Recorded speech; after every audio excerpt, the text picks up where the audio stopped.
This is Brightside Home Theater.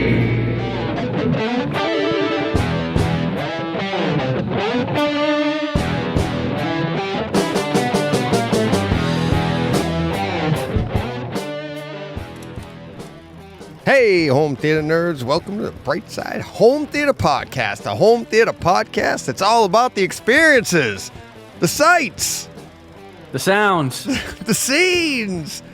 And, John, we have a pretty big show today. We're busy, very busy. Yeah. Very busy. It isn't just going to be you and I ever again. That's what you tell me. Yeah. Yeah, that's what I tell you. Yeah. I brought you on board and realized I need more people. Yeah. So, big show. We got a lot to talk about just ourselves. But we're gonna kind of speed through that because my buddy Todd, our buddy Todd Anderson from AV Nirvana is coming on, and we're gonna be talking about base hunters. And and Multiverse of Madness. He just had that one come out this week. Episode 2, and really looking forward to it. Haven't recorded that yet, but I know it's going in there, so at some point in the show I'll be saying let's go to that. So we're gonna have that coming up later on in the show.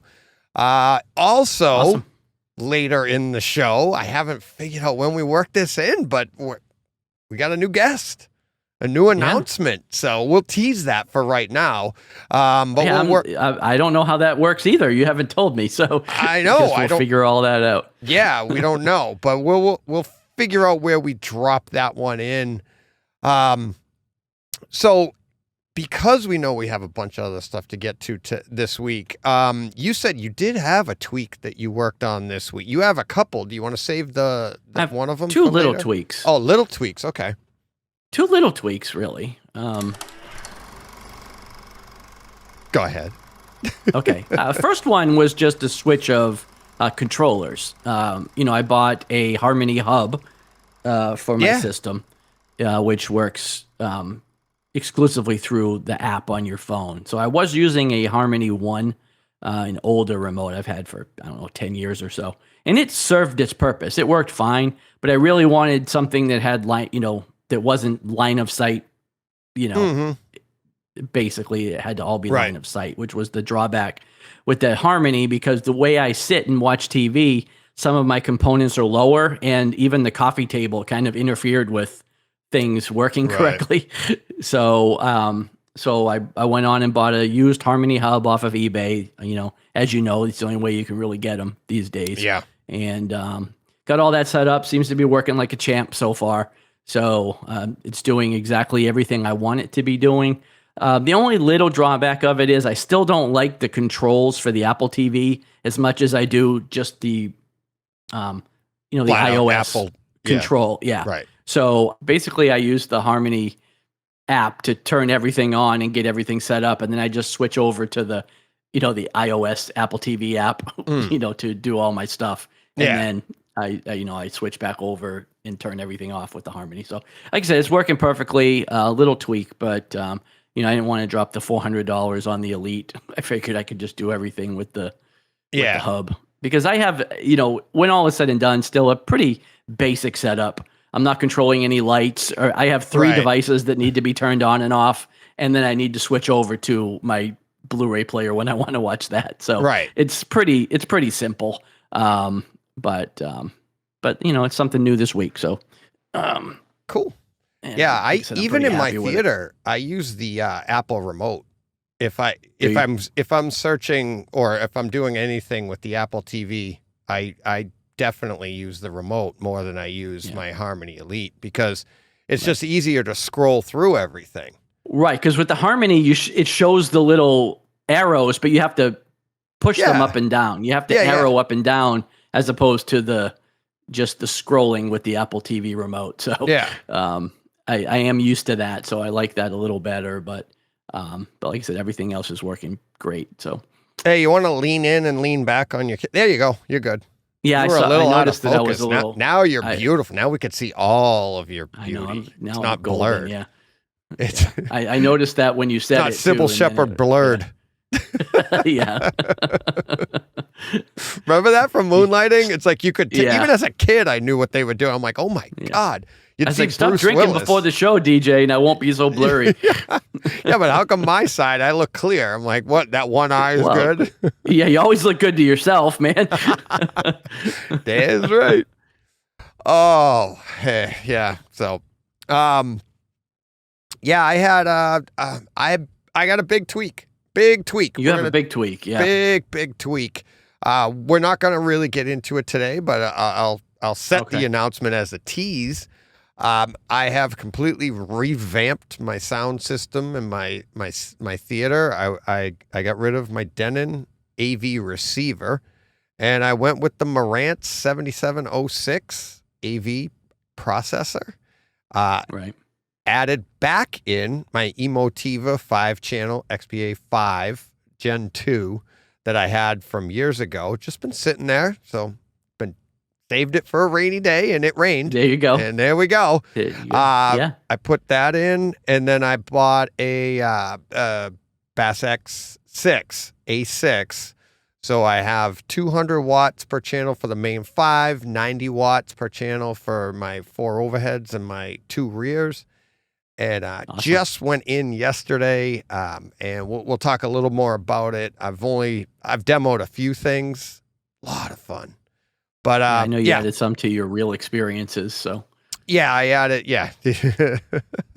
Yeah, the big one. The one you always got to do. We'll talk about it when we get there. Yeah. But I'll have more of a breakdown of everything that I went through and just the fun that was had. We'll talk more about it next week when we have a little more time.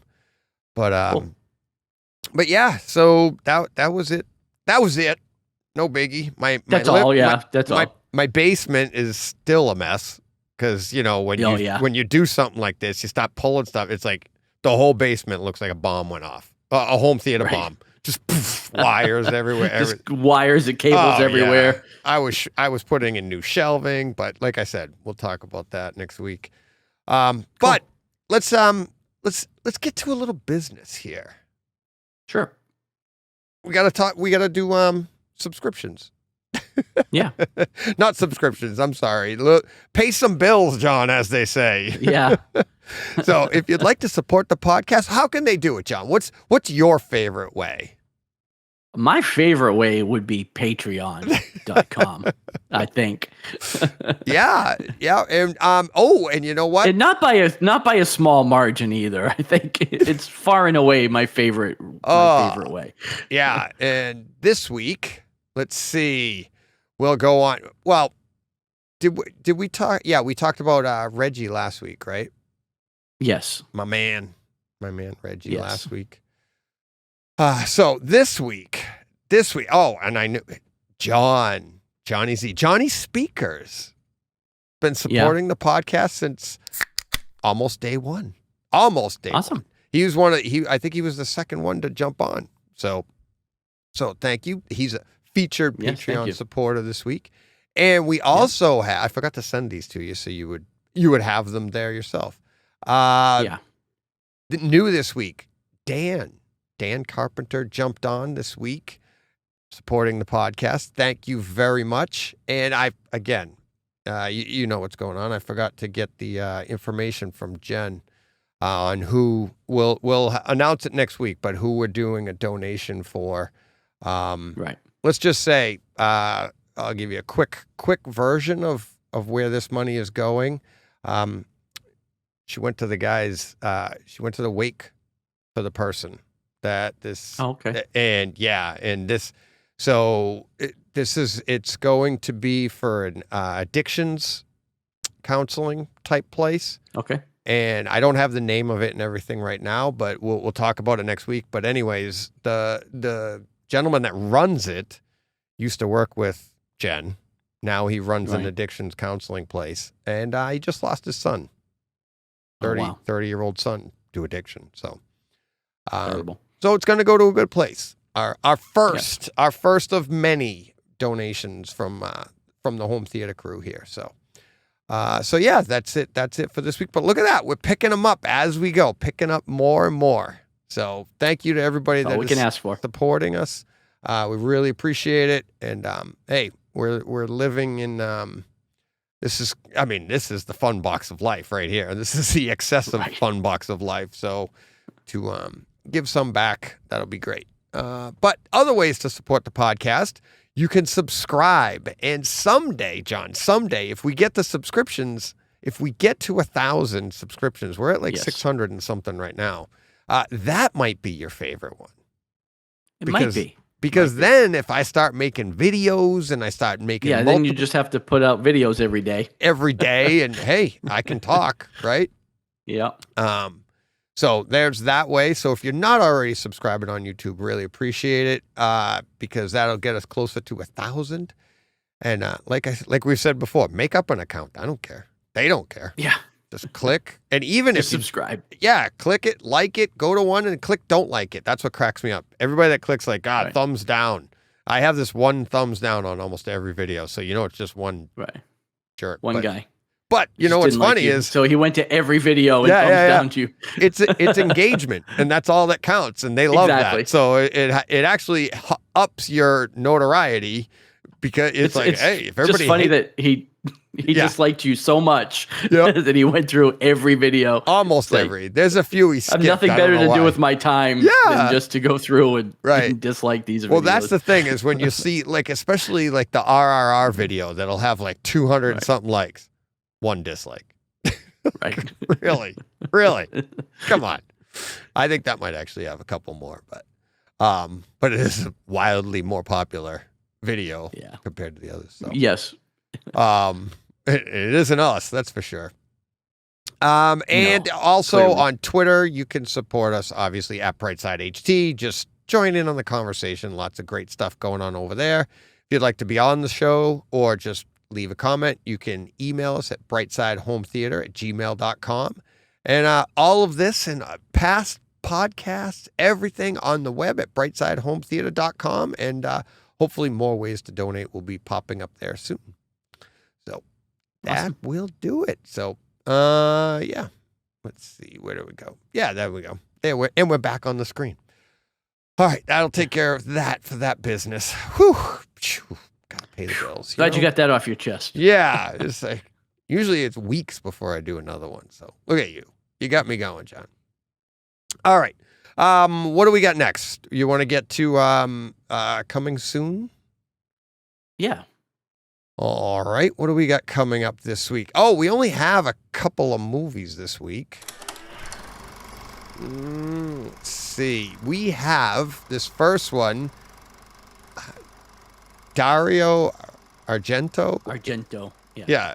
In Tenebrae. I don't know. He's the director. Huh? Dario Argento is an Italian director. Okay. Oh, so you're from? Oh, yeah, that's right. You're moving to Italy. You're familiar with. I all am. This. I'm a student of Italy now. So. But no, I know the name. I mean, I've heard of him. We've actually spoken about him before on chat. Oh, really? Oh, yeah, because he did Suspiria, which it came up for some reason. I don't know why it came up, but we talked about it. Okay. Yeah. Do you know this movie? Known for those Tenebrae? I don't know it, but he's known for those horror. It's horror. Yeah. Genre movies that he does. So. Yeah, if you're not watching on YouTube's the graphic that I have up, which is supposed to be the box cover, I guess. It's coming in 4K. It's the movie's from 1982, and it's a black and white picture of a woman with red lipstick and basically a butter knife stuck in her throat with some blood dripping down. So I'm guessing it's a horror genre. I think that's a scalpel, actually. You think that's a scalpel? Oh, I know. I see what you're saying. It looks like a scalpel. Or a shaving edge. Oh, maybe, yeah. But from my vantage point here, it looks like a butter knife. He's gonna butter you up. I'm looking at it. And this is the big one here from Arrow Video, Flatliners. Kiefer Sutherland from 1990. I don't feel like it was that long ago. I know. Wow. Because doesn't it feel like when we graduated high school in 88? So everything when you're out of high school, you feel like that's adult life, right? Right. So I'm an adult now. I was an adult. What? I feel like that was just yesterday. No, this was. Yeah, it was 32 years. 32 years ago, and it's I like the artwork for this one too, for the box. It looks really nice. I think I'm going to grab this one. Hopefully, if I'm going to wait and see if it has a good review. I'll read my usual review people, Mike at AV Nirvana, Ralph Potts, and it is a cool cover. See what people think of it, but it looks good. It won't be on Kaleidoscape because it's Arrow Video, so I'm looking forward to the 4K of this. Yeah, it'll be good. And that's it. Very short week. Next week's a big week, though. The week after, we'll have a bunch to talk about next week. Some good ones too. So, all right. That should do that. See, we are cooking along. Then what do we got coming up next? We had, listener experiences. Listener experiences. Let's see. What did we have this week? We had a few. This week. Let me see. I got to bring out that paperwork sounder that we did before from the other podcast. Oh, yeah. What do we got here? All right. Gurinder checking in slowly but surely, making progress. He's redoing his theater, but he's doing walls, he's doing insulation, he's got cool. He sends us pictures. It looks great, but as he says, like the anticipation is growing slowly but surely. But he goes, it does make me want to not build that wall and door in the opening because just want to finish the bulkhead and clean the room up and start watching movies and shows. I'm like, nope. Yeah, but you'll be happy that you'll pressurize the room. Believe me. Yeah, exactly. As somebody that does not have that, you'll be happy that you do. Yeah. WV Brew on Twitter says, DJ, my brother wrapped his latest movie, and I don't know if you remember when he was on the podcast on Takeover Tuesday. I do. And did you ever see Mine 9? No, but no, I talked to you about it. Yeah. About it. Yeah. So good. Really looking forward to this one that he's doing. I'm almost positive it's about addiction too, if I remember right, the conversation. So like, it sounded like when he was describing it to me, it sounded like something Jen and I would really like. But it's right up her alley. So really looking forward to that. So they just finished wrapping on it. There was some pictures included with that, and that'll be. I'm looking forward to that. Maybe I'm thinking get them on the show together. How cool would that be? Yeah, that'd be awesome. I would love to do that. That would be a lot of fun. All right. Tweet from Steve Ratcliffe on Twitter. It says, watching Midnight Mass on Netflix, and it sounds like someone is moving around the bedroom above us. It's great when the sound is that good. And believe me, I've been singing the virtues of Midnight Mass for a while. Yeah. It's, not up there with the best of shows that I've ever watched. Right. But the sound design was really, really good on that. Yeah. Yeah. It's, I wish it was a better show. You had me at sound design. It's not so much that it was a bad show. It's that, again, I don't want to spoil it for people that haven't watched it, but when you find out what it's ultimately about, it's a little disappointing, because there's a mystery for a while. It's 8 episodes, I think. So you go 4 or 5 episodes before you realize it's just kind of pedestrian. It's like, oh, it's only that, and then it's kind of it dropped a notch for me after that. But I mean, the sound was incredible all the way through, and again, the HDR, or UHD, everything was great. So it's definitely a good experience, but it did let me down a little bit story wise. So, hey, they can't all be gems, right? No, they can't. But I liked his other, I liked Hill House and Bly Manor. I liked both of those better than this, it's funny. They were all the same guy. It's funny because I used to watch stuff just for the home theater experience, regardless of the story and stuff. But we're getting so much content now that you can't pick and choose. You don't have to do that. Yeah. Right, you don't have to do that anymore. Yeah. Like one of my favorite, and it wasn't a bad movie. It was cute, but I own Casper, the Friendly Ghost, on Laserdisc because I was like, it's home theater. It had some spooky stuff in it. It had a good home theater experience. But back in the 90s, that the only way you could get it was on Laserdisc, and it was rare that it was something like that. Now we're having this stuff pumped right into our homes, and it's way better quality than the Laserdiscs back then. Yeah, pretty soon I won't have to watch Hurricane Heist anymore because there'll be so much better stuff to watch.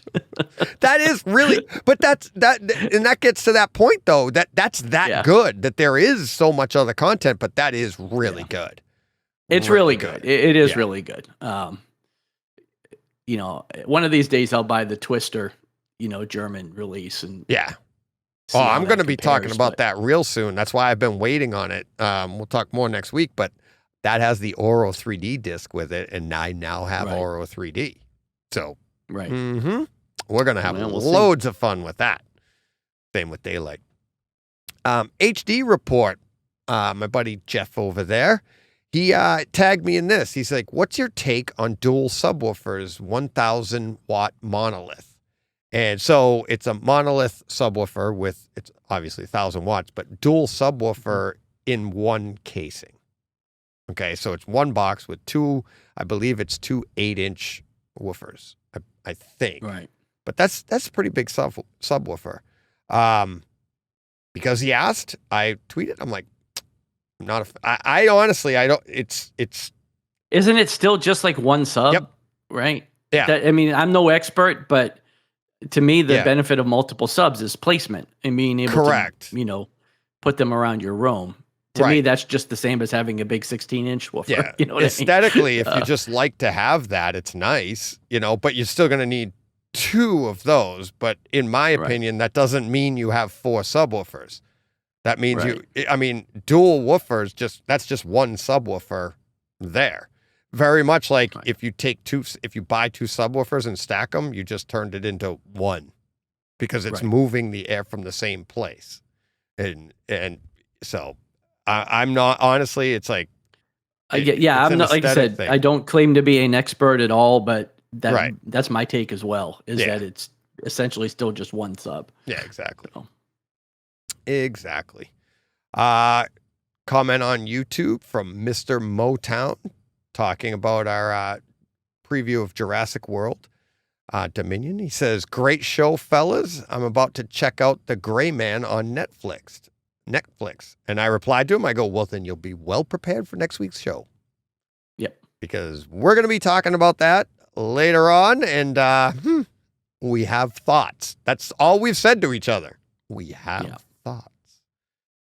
So, let's see. Next up, we have, BJ Horton. He's back. BJ. Yeah, we haven't heard from him in a while, and he used to comment all the time. But yeah, he says, excited for another show with Steve George. So, I didn't even plan this segue, but John, what do you say?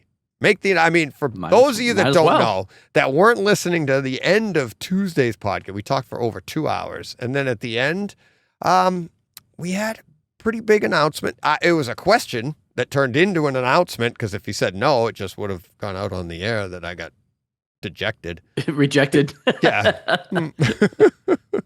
Or you could have edited it out. Yeah. How do you say that? Edited it out. Edited it out. Yeah, edited it out. Yeah. So that's a tongue twister. I asked Steve. I got down on one knee.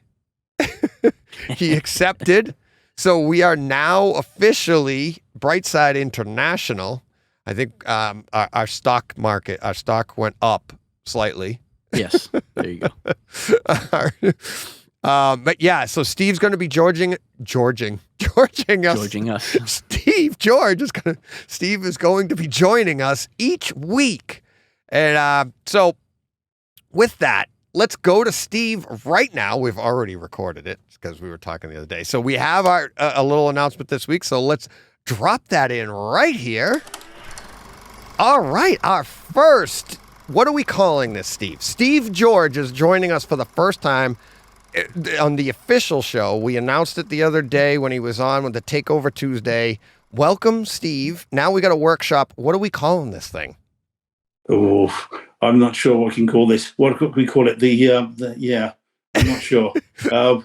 While you think about that. You caught me on the hop now. I know. So to be fair, let's a peek behind the curtain. So we literally just announced it, and now we're hitting record again and recording the segment. So for people like, if you listen to the Takeover Tuesday show, you heard me say like, I can't act. So this isn't an act. Like we're literally like, what are we gonna call this thing? I don't know. This is fun. Let's do it. So yeah, that's it. Yeah, I think for Bright right Side now, International, maybe. What's that? Brightside International. I like that. Yeah. I like that. Brightside International. It's like, yeah, we'll go with that. International. If we go with that, that way, when you get some listeners from Tatooine, then it can be Brightside Galactic. It's room to grow. Room to grow. There we go. Yeah, we got galaxies to explore. We'll expand out into the universe. All right. So what are some fun things, some fun differences right off the cuff? Because like I said, you literally just found out about this shortly ago.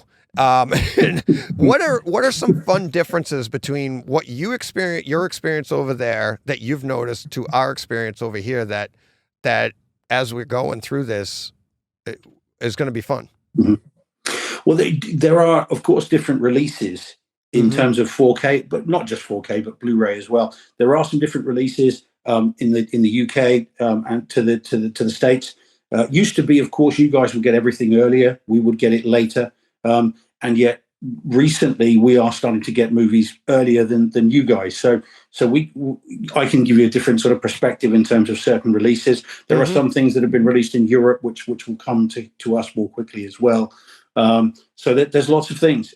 Recently we've had Cop Shop. Recently we've had Greenland. Again, we talked about Twister and Date. Oh goodness, it's just Daylight slipped my mind. Daylight, that's the one.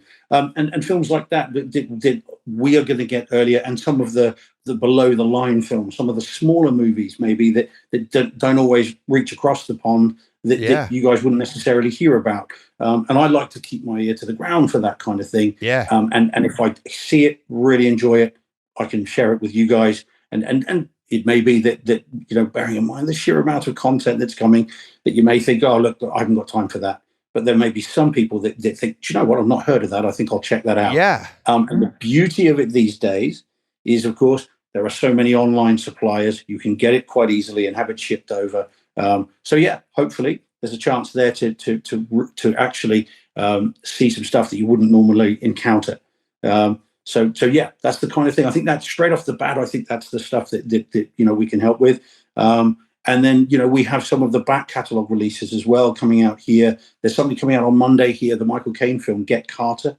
Which is you just found out you're like, coming up on Monday. How the hell? Well, you're good. Pre-orders are a great thing. Yeah, there you go. Get Carter. Okay. So you got that coming out on, your release day is different than ours. Monday. Yours is Mondays, ours is Tuesdays. Yep. Yeah. So that's a BFI release. That's coming out on Mondays. That's British Film Institute release. Okay. And they're quite decent. But bearing in mind they're kind of an independent label, they're actually pretty good. They did The Prophecy. I think it was Prophecy. A Western that came out not that long ago, and that was a really good release. And I sort of highlighted that on Twitter. And in fact, Todd Anderson then imported it. Was raving about that, was really impressed with it. So I can, give you an insight into all of that. Awesome. Yeah, that's what I thought of. Obviously, we're going to talk about the big stuff. We'll have our quick, obviously we'll keep it 10, 15 minutes, but we'll get opinions because we both have them, and that's part of the fun. But it's those those nuances that a lot of, movies maybe we've never heard of, that maybe we want to import. And one of the reasons I want to bring you on is because we have a very similar outlook on a lot of this stuff, in that it is about the experience, right? And if you have a movie over there that has a great experience that that maybe we haven't heard of, that's what I want to, that's one of the things I want to tap into. Let me just correct it. It's The Proposition, not The Prophecy. Oh, okay. I've just looked at my phone. He's working and talking. Look at you go. Yeah. Was that seamless? Could you tell? Yeah. Oh, yeah. No. So awesome. Really excited. So that'll be really, I'm really looking forward to that. And it'll be nice to keep up to date with it. and then I can we can swap our opinions, as you say, each at regular intervals. Yeah, weekly basis. So that's awesome. This is just our first one. We obviously literally just found out. So do you have anything else? Any other little nuggets you want to go out on Friday? It's over the weekend for the listeners to think about over the weekend. Well, we've just been talking earlier about the Multiverse of Madness, and this is the issue with that. So I promise, between now and the next Friday, what we do, to watch that, and then see whether I encounter that as well, because I'm very curious to see whether that's the case. So I promise, right hand, I promise to watch that. Awesome. That'll be my homework between now and then. And then I can feedback on that from my perspective, at least. Awesome. What good that is. Yeah. Hey, all the opinions matter. We discussed that on Tuesday. Awesome. And then I very much look forward to months from now, the Love and Thunder review. So that'll be fun too. Yeah. That won't be 15 minutes. That could be 15 weeks. We may have to add in a special edition. I'm prepared to eat. I'm prepared to eat humble pie if it's good the next time around. I'll be surprised, but if it is, then I'm prepared to accept my mistakes. If you haven't heard his review, go back down Takeover Tuesday, and we got into it a little bit. We have the same opinions, just different passion for that opinion, I think. Is that accurate? That's fair. That's fair. Okay. That's fair. You're more forgiving than I am, I think, exactly. on some of it. But I think probably rightly so. I don't know. We'll see. But all right, that will do it for this week. But Steve, you will be back next week, and you are going to push play on Multiverse of Madness, plus more of the Brightside International differences, if we want to call it that. Whatever. I don't know. We're workshopping it, people. So, Steve, thank you very much. We'll see you next week. My pleasure. Will do. See you then. And now we're back. Look at that. Wasn't that great, John? It was awesome. Isn't that awesome? Yeah. So I'm psyched. That's awesome. Steve's going to be joining us each week. Georging us. Talk about tongue twisters. Wow. Steve will be joining us each week. And as we said, it's going to be, for him and I, we just get on a quick, we DM each other or whatever, and those conversations take a lot. So we're going to be trying to keep it as short as possible for our own sanity and our own, schedules and stuff. But yeah, we can definitely make it work. And I think he's going to, I love it. I think it's going to add a lot to the show because there's a lot of differences over there. Different experiences, coming out that we don't get, and then we end up having to import, so we're going to get heads up on all of that from somebody he's been doing it a long time. I mean, he's very, Steve's, when I first started talking to him, I got wicked nervous because he had, and that's my Boston accent, wicked nervous. So, but yeah, he had ton of Twitter followers. He knew his stuff, and I looked up to him, and I was like, and then when he told me he hated Midway, I was like, oh crap, I just lost a listener. So that's why we have that. But he was really good about it. He's like, hey, we had a good conversation about it on Twitter and everything. So that gave me some confidence. I've told that story before, but I'm really excited, and to have him on. He's been a great promoter of the show as well, like a lot of our listeners are. But he's, I'm just really excited to have him on. And one of the things I do feel guilty about, and I'll say this on the show to all the listeners, I wish I could have everybody on every week. But when you pick it, I feel bad for, why didn't you pick me? And it's like, I'm like, hey, like, you can't have everybody, but I do have everybody on Tuesdays. So you can still do that. Right. But Steve, I'm very excited for. Congratulations to Steve on another non-paying job. Right. So, but really excited. So let him know on Twitter, say hi, welcome, all that. Hopefully I'm coming up with I got an idea for a graphic for him for on the show too. But yeah, awesome. So that'll be a lot of fun each week. I'm going to try to get those things him and I going to try to record before we record, and I'm going to try to get those to you so that we can at least have an idea, just in case something comes up and we want to talk about it as well. And we will have to have him on the show. We'll get him on the show sometime with the three of us, so you guys can actually meet too. Yeah. I know you talked to him on Twitter and stuff, but yeah, a little bit on Twitter this past weekend. Yeah. So. All right. Let's see. What else do we have? And look at that. We're still in just listener comments here, and that all just because BJ said another show coming up with Steve George. Now it's every week. Every week. Excited for another show with Steve George. We just did that one. Let's see. Theo, great session. Thank you. That's what he said. Now I'm saying thanks, Theo. Yeah. Thank you.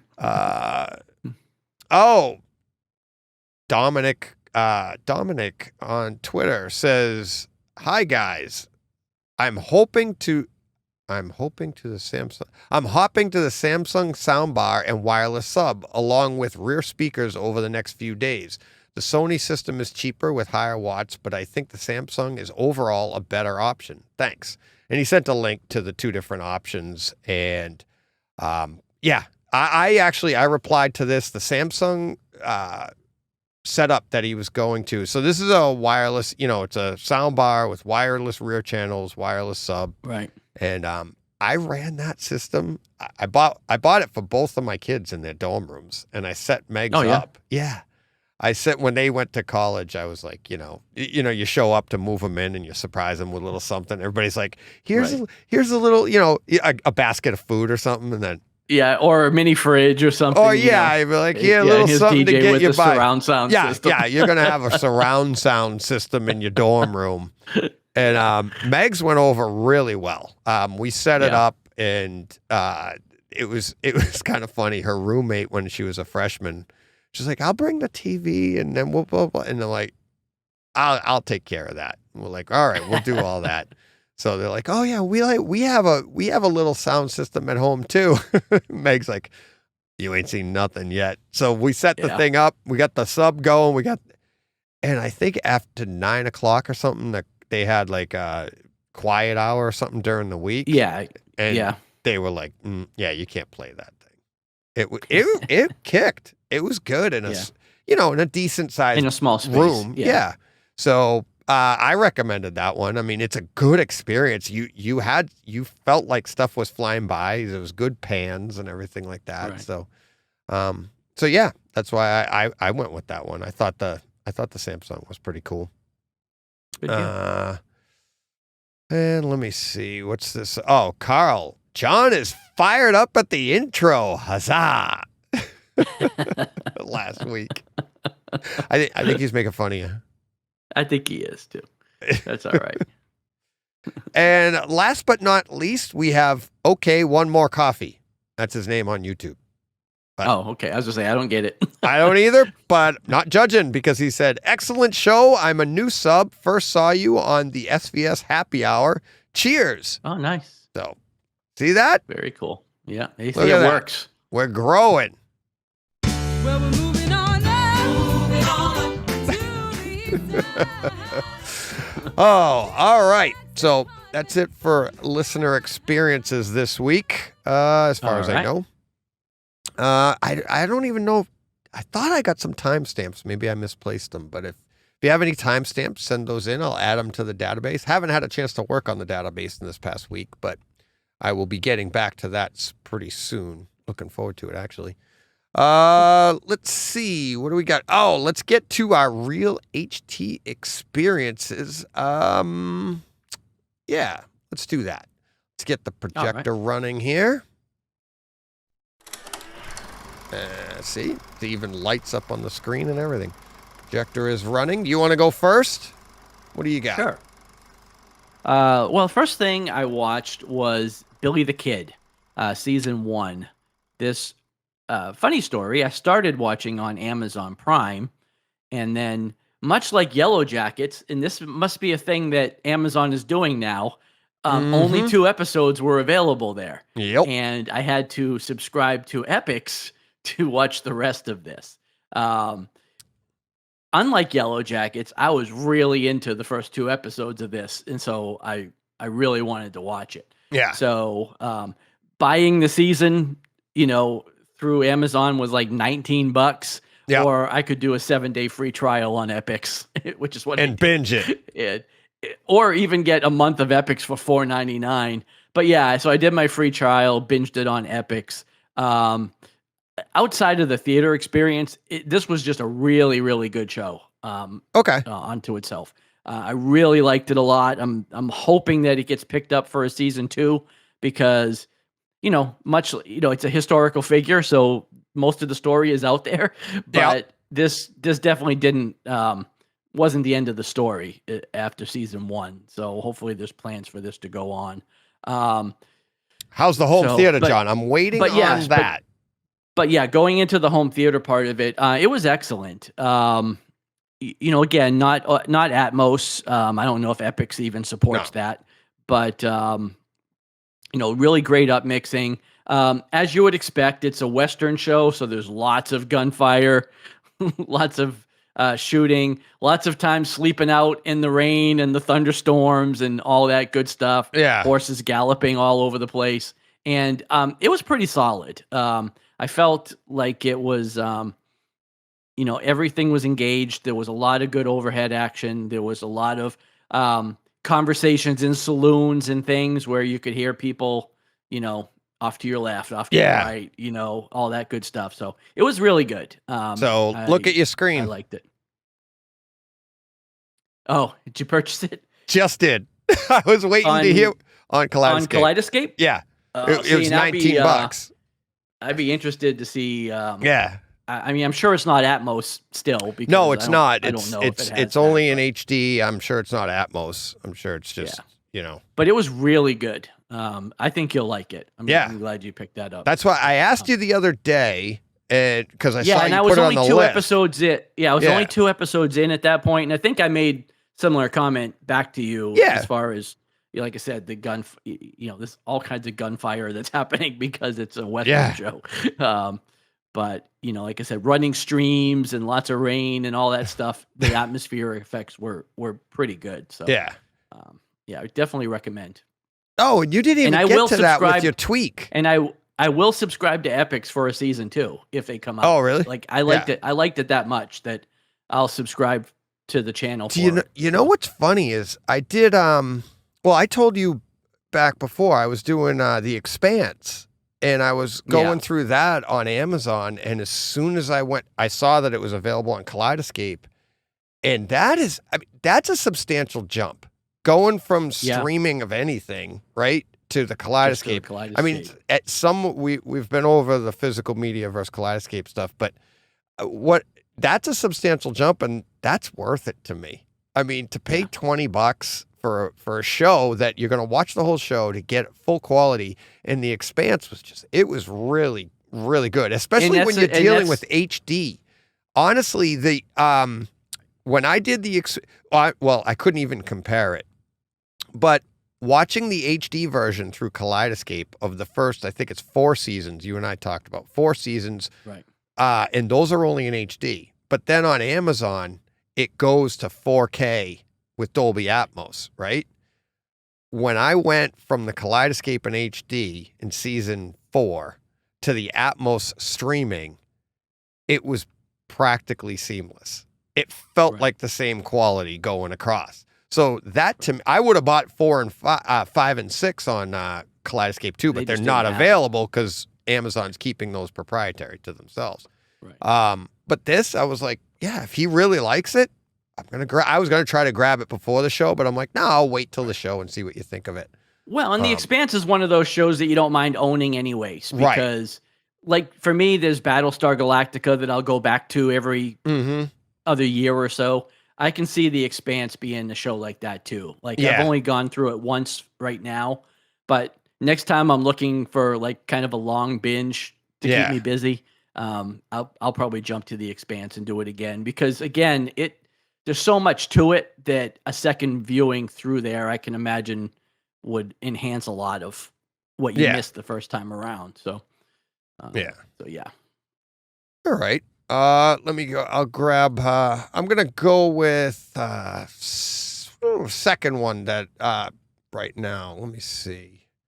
we'll talk about this. The Old Guard. Oh yeah. So this was brought up because of the show we're going to be talking, the movie we're going to be talking about in a little bit. And it just all the other Netflix shows, and I was like, you know what? All I wanted to do was click on it and see how it looked and all of that stuff, right? And I got sucked in. You watched the whole thing. Yeah. Honestly, this time, I mean, it has got really good surround sound. And I thought it would be good to talk about it in the show too, because I'm not sure how many people have seen this. I know I talked about it in the show, but that was like, what, 2 years ago this came out? Right. It was it's been a while. Like July 2 years ago. We read the comics. Watching this again was really fun because I'd forgotten a lot of the story. I'd forgotten the comics, and then it starts to come back. Their names all start to come back to you, but then the storyline, you're like, oh yeah, this. So, but what I liked is because I wasn't as involved with the story, and I'm like, oh, I could really pay attention to the home theater part, and there's some really good bass in this, and we'll get to that when we talk about the Gray Man. But great pans. I thought the HDR was really nice. Some of those desert scenes, some of the action scenes, there's some good explosions with nice depth inside of the fireballs, inside of the explosions, the gunfire, which the opening, kind of the opening scene. Well, I say there's that opening, that is scene. Nice. It's punchy. It is really good. So, but yeah, 4K with Atmos. I really enjoyed it, and like I said, it's another one of those things where you're just like, let me just check this out. All right. Yeah. I did that with Tomorrow War not too long ago, and I was gonna watch just the opening scene. 2.5 hours later, I was watching the credits, and that one's on. That one's on Amazon. That's on Amazon. Amazon Prime, but it's still really good. A rare shining moment for them. Yes. Yeah. So, but yeah, so The Old Guard on Netflix. If you haven't seen that, Charlize Theron, it's so good. So I could watch her read the phone book. Well, yeah, I was going to say that alone is a good reason. I think she's great. Now you've got me kind of itching to watch that again myself, so I may throw that on later. There you go. So we'll talk about it again next week.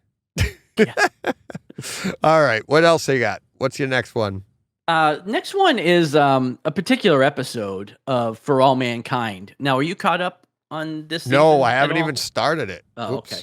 So, we've talked about this show many times, and it's Apple TV, so we've extolled the virtues of Apple TV a bunch of times. But this episode even stood out to me above and beyond the normal episodes. I just felt like it was so engaging. Like I was constantly looking around, looking around my room at conversation. Again, I don't want to spoil anything about what's going on because you're not caught up, but lots of conversations happening in the ship. There's kind of like a catastrophe that happens near the end of the episode that really punches, like the bass hits really hard. And I just thought this episode was fantastic. So I had to put it on the list because it really stood out. When I was done watching it, I was like, that was really good. Nice. So, and like I said, the show itself is fantastic. You should be watching it anyways if you have Apple TV. But this episode just kind of stood out to me. Yeah. So. Awesome. Yeah, I can't wait to get I just need some time. And I'm not hoping. I know what happens. It's like once summer's over and things start to cool off and I go to work a little later, you start to get caught up. Every morning I just get to, and that's when I really get to take these in. So looking forward to that. And did you see that C is coming? I did, yeah. The final season. I saw the trailer for season 3 and it looks great. Yeah. We'll talk. I have a bunch of trailers. Wakanda Forever. I have that one. We'll talk about next week. We'll really get into some trailers. Well, there was a bunch of Comic-Con trailers. Yeah. But some of them look good too. Like Rings of Power Rings of Power looks good. Yeah. House of the Dragon looks good. Yeah. So. But we could get into some of that stuff next week. But yeah, this Apple TV is so good. They kill it. Yeah. Good. All right. Another one. Here you go, John. Now, you thought The Old Guard was fun. I don't know which one you're going to go Extraction. to. So. Yeah. This Hemsworth. Yeah. It was a great movie. It was. It was a different You went down pace. the Netflix rabbit hole, huh? After The Gray Man? I had to. Kind of had to. We'll get to that when we get to The Gray Man. I know we will. But I kind of had to. I don't want to spoil anything, but yeah, another Dolby Vision, Dolby Atmos, definitely worth checking out. If you haven't seen this already, Chris Hemsworth.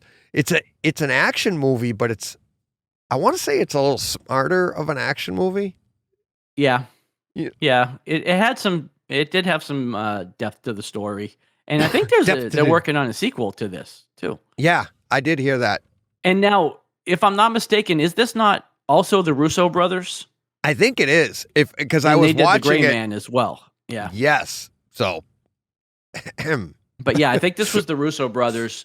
Kind of like the first thing they did after Endgame. And that was the big selling point. You were like, oh, right. Yeah, you can't wait for this.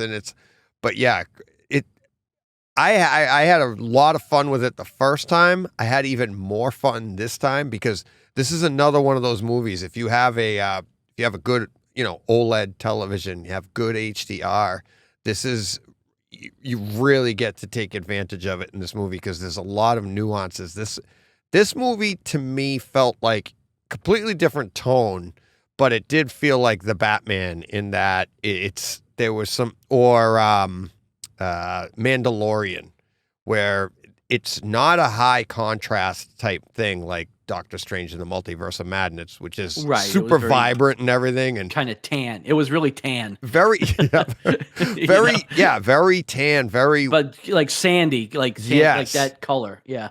But there were moments where, but basically you could feel and see that humidity in the air. You could feel with good HDR. And the first time I watched this, looked good, loved it, but I didn't have my Lumigen at the time. I was going to say, this is after pre-Lumigen, right? Yeah. And so was The Old Guard. Actually, yes. You watched both of those. Yes, which is another thing that kind of like drags you into it. You're kind of like, oh, wow. It's a different experience. So that's why I'm saying, like, if you have an OLED or you have really good HDR, these movies or a Dolby Vision television, because they are in Dolby Vision. They look fantastic. So, and the Atmos in this, again, I didn't find this to be, your typical mindless action at the door type thing where it's just explosions, but there's some really nice stuff in this movie. And I thought it was fun, but it's a great, the sights are awesome and the sounds are really, really good. So yeah, another Netflix special. There you go. Netflix knocking it out of the park today, right? They are. Yeah. So far. I guess we're not really subtly concealing John, how we felt about this show. Huh? We've never been But we haven't talked about it, so it's not yet. It seems like we're of the same thought process. Yes, so. I know. So, all right. Your last. I have two more, but you want me to go one more and then we'll go? Sure. All right. One more. So let me bring this one up.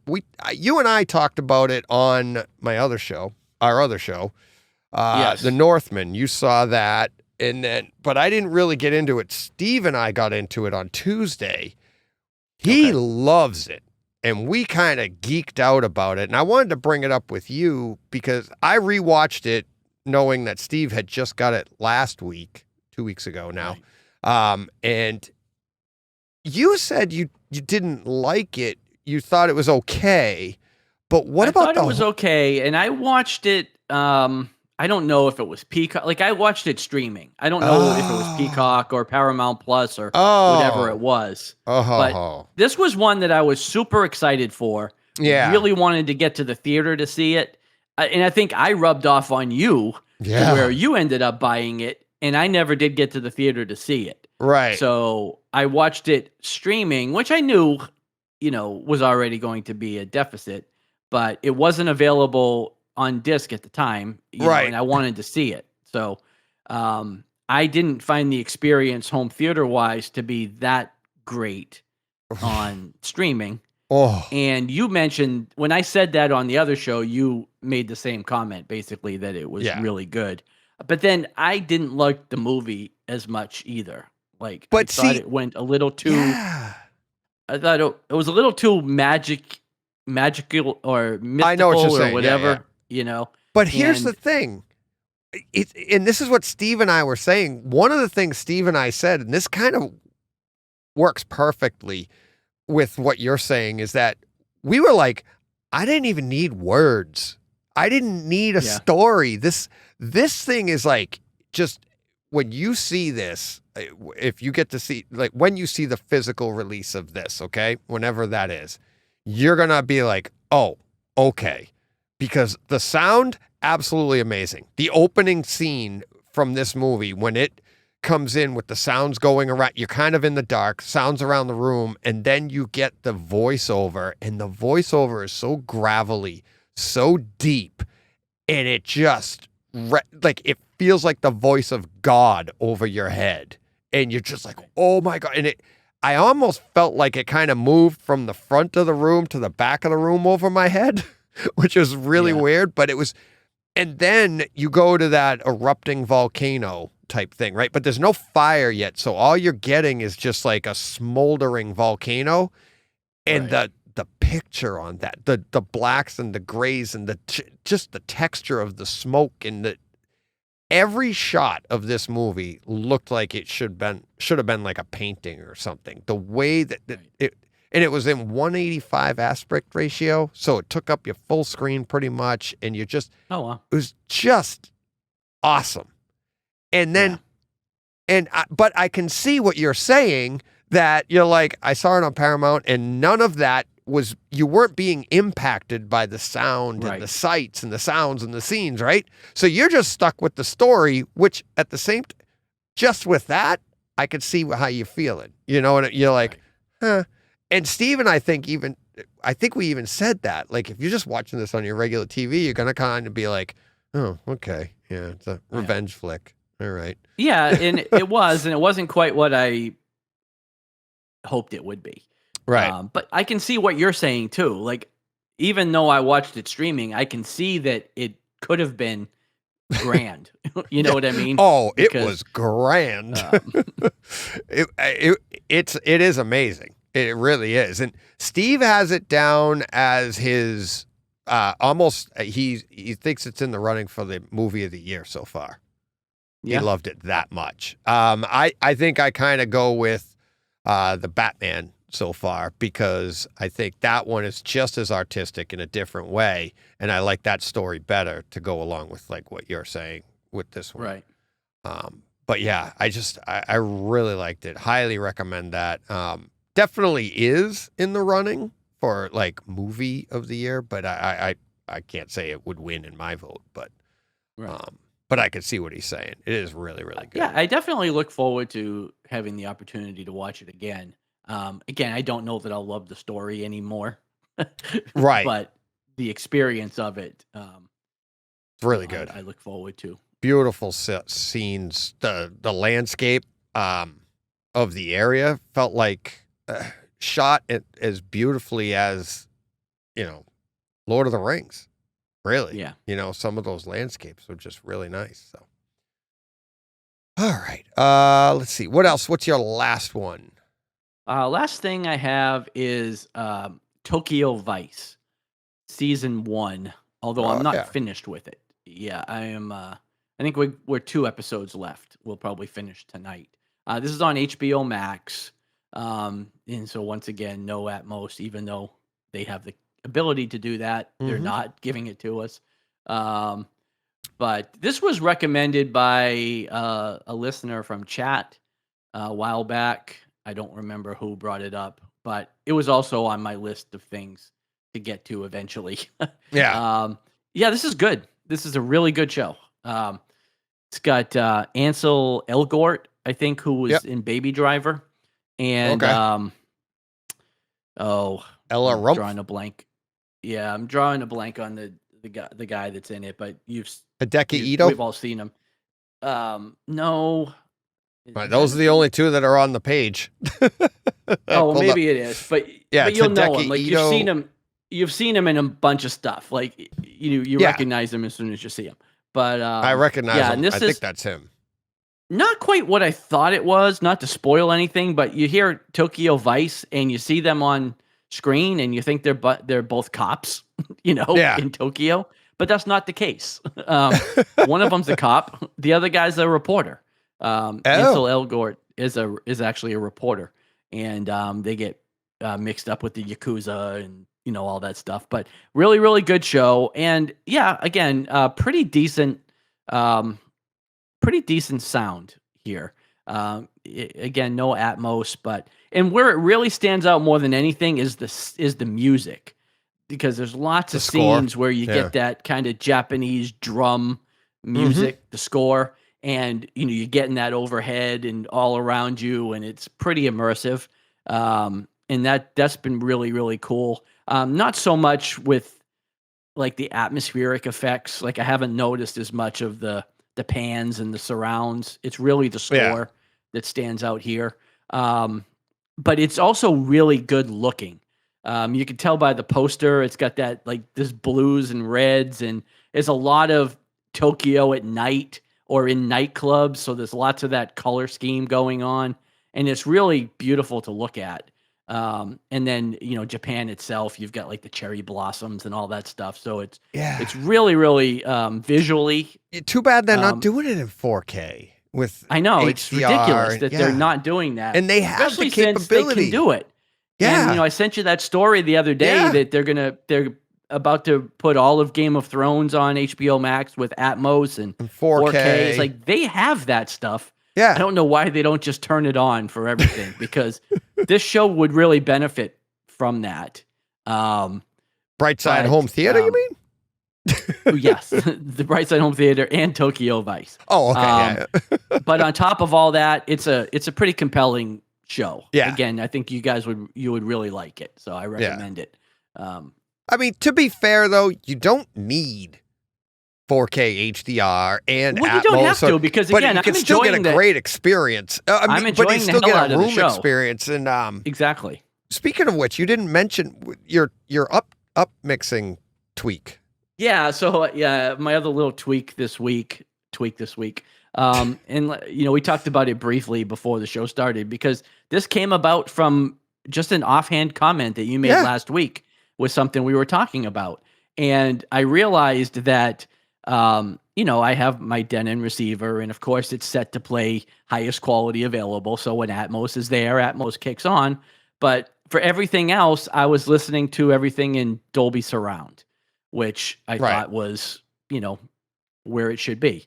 And you made the comment based on something we were talking about in this section last week. Yeah. And you said, "Oh yeah, well I have everything up mixed with my Neural X," and I was like thinking to myself, "I'm not using that. I'm using Dolby Surround." Yeah. So well, you were probably using. It was automatically going the next. It was up mixing to the proprietary one, right? So like DTS was probably getting Neural X, but Dolby was getting Dolby, right? So I went on and I switched, I went into the AVR and I switched everything to Neural X, DTS Neural X, and again, immediately noticed a difference. Yeah. It was while I was watching Billy the Kid. I had done like 2 episodes one way, and then I switched it over. And then I've been watching all of Tokyo Vice that way too. And it's another one of those things that I felt kind of stupid, because I should have already been doing that, but I wasn't. But yeah, it was kind of an upgrade that I gave myself this week for free. And again, just because substantially cheaper than mine. Yes, but just because of conversation. Probably bigger. It was probably a bigger upgrade for me than what you got for you. Yeah. I don't know. That's a pretty good one, but yeah. But yeah, again, just from a conversation that we had, that you just never know what you're not doing or what you don't know you should be doing. Right. Until, you hear something. Just like uploading your files to the receiver. Exactly. Yeah. No, but that is how I don't know. I might have found out the same way. And that's why people listen to like AV-RAN, HT guys. It's like you listen to this stuff over and over, and we know not everything, but we know a lot of stuff. but sometimes you're like, oh yeah, maybe I should try that. And it's where I find that Neural X, making everything default to Neural X if it's not in Atmos or DTS X, is the benefit is with an Apple TV where things come through PCM audio. It doesn't know what to do. And if you just say, go to Neural X, you get a more dynamic upmix because of just the way that DTS, that's just the way they run it. And they're boosting some stuff that your overheads get a little bit more. And it's just a more dynamic engagement, especially when you're doing some of the stuff we're streaming, like on certain shows, they're in stereo and you're upmixing to Neural X. And that's what's nice about, I know you could do it on your Denon, but have you used the app on your phone and you can go, have you done that? And you see what your mix, well, what the I mix use the is? app on my, I use the app on my phone, but I'm not sure what you're asking. So if you look at the app on your phone, right, and in the bottom, I believe it's in the bottom right corner, you'll see a little, when you, where the volume is, right? So you'll have the volume slider right there. So right below the volume slider, all the way to the right, there'll be a little question mark. Tap on that, and then you can, then it'll show you, it's basically giving you the information on what the receiver's doing. And it'll show you what's coming in, and it'll tell you 4K, 60 frames per second, or whatever, or 30, 24 frames. It'll give you that information, but it also gives you a graphic of your room setup, right, with all the speakers, and it'll tell you these two channels are coming in, and then you slide, swipe left, and now you go to what's being output, and you see now you're getting all your channels. So it's it's up mixing, and it'll tell you. So I do that all the time. I love doing it. I haven't like, oh, what am I actually getting here? Because it sounds amazing, and you're like, crap, it's only 2 channels, and wow, this is a pretty good system. Well, I'll be doing that a lot more now. yeah, check it out. Yeah, if you have any questions, let me know. Yeah. Well, I mean, I know exactly what you're talking about. I've just never clicked on the little question mark. Yeah, it's pretty cool to see what it. To see what's cool there. But yeah, that's the idea. We just talk about stuff, and I was trying to help the listeners along, but I didn't know it was you. This week. Yeah, there you go. Short money, big upgrades. Yeah. All right, now let's get to my upgrade, my last one. This is why I had to watch it. Star Wars: A New Hope. Had to. And I texted you. It was just last night. I'm like, well, you texted me the Kaleidoscape picture, and I'm like, I don't get the significance of this. You've had this movie forever. Right. So. What's the upgrade? What's the upgrade? But the upgrade is that whenever I do an upgrade in the room, I have to test it out with Star Wars: A New Hope. Right. And Joe had gone to bed. It took me hours to do this, to redo the room. And Joe had gone to bed, and I'm like, hey, I'm about to start the movie if you want to come down and check it out. And I got to tell you, I didn't watch the whole thing, but the opening scene and everything, and then I kept going all the way to the lightsaber, basically. But the opening scene, we all know that score. I've heard, and that's why I use this, and I always stress this to people when it's like, what's a good demo scene, and for calibrating or getting an idea for your system. And it's like, keep using the same scene over and over, because that way you're going to know what you have heard, haven't heard, and stuff like that. And it's different for everybody. And it's funny how when I ask people this one, it's that question, what's your favorite? It usually comes up to something like this, because we all have that foundation. We all came from, and people that come in on Takeover Tuesday, I'm like, so how did you start in home theater? It's like 90% of the people like Star Wars. Right? And then we reminisce, and people are apologizing. I'm sorry, I sound like everybody else. No, that's the point. That's what's great. Let's keep it coming. But I got to tell you, running, I know it's a small upgrade. But it is an upgrade. I didn't think it would be this big of an upgrade. And when I say big, I don't mean like, whoa, it's not like that, but I didn't think it would be this much of an incremental step. I'm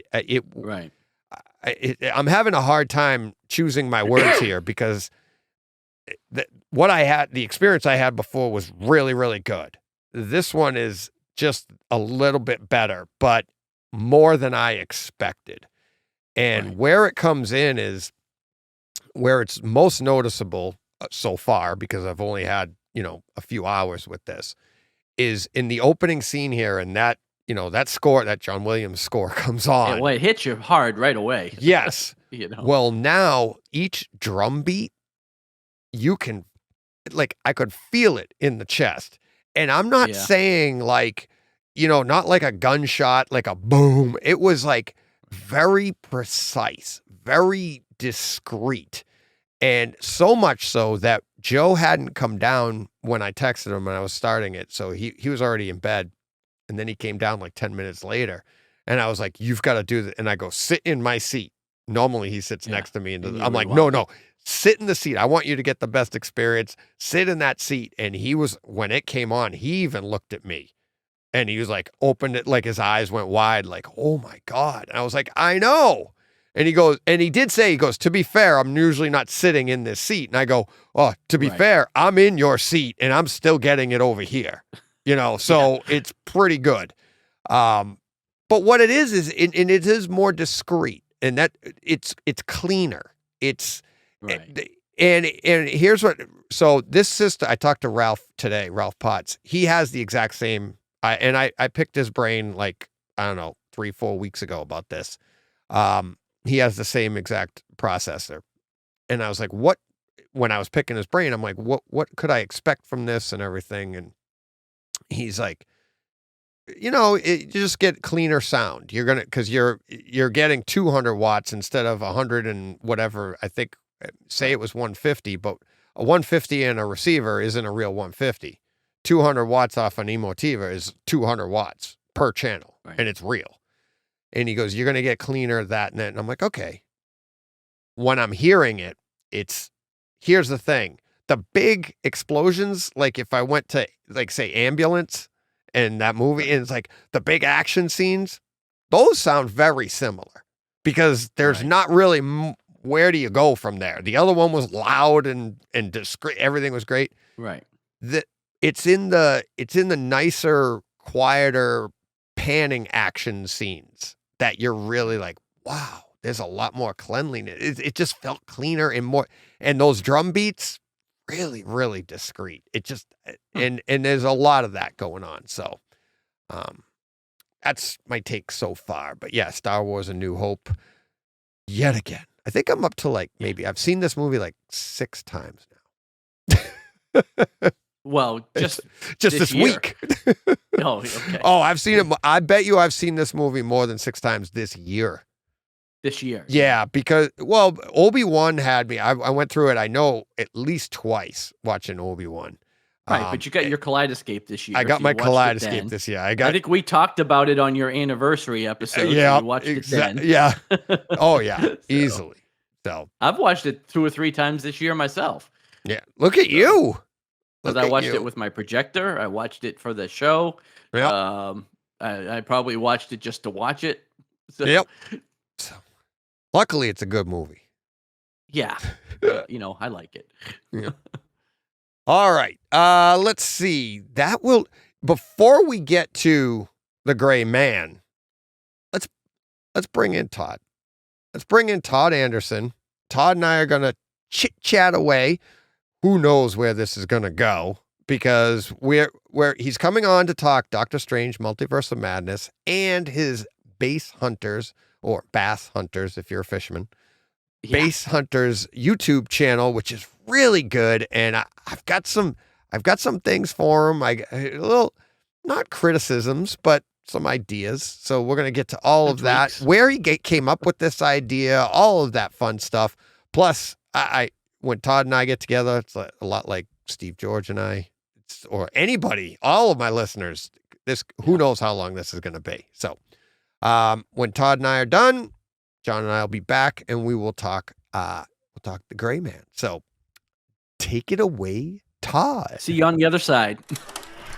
Exactly. And there he is, the always handsome Todd Anderson. How you doing, buddy? Doing good. How are you? I'm doing okay. Well, let's get right into it. You're going fishing, bass hunters, very exciting. It's so funny you say that.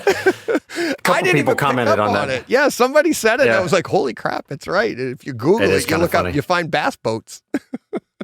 I probably get a lot more viewers with bass hunters. Bass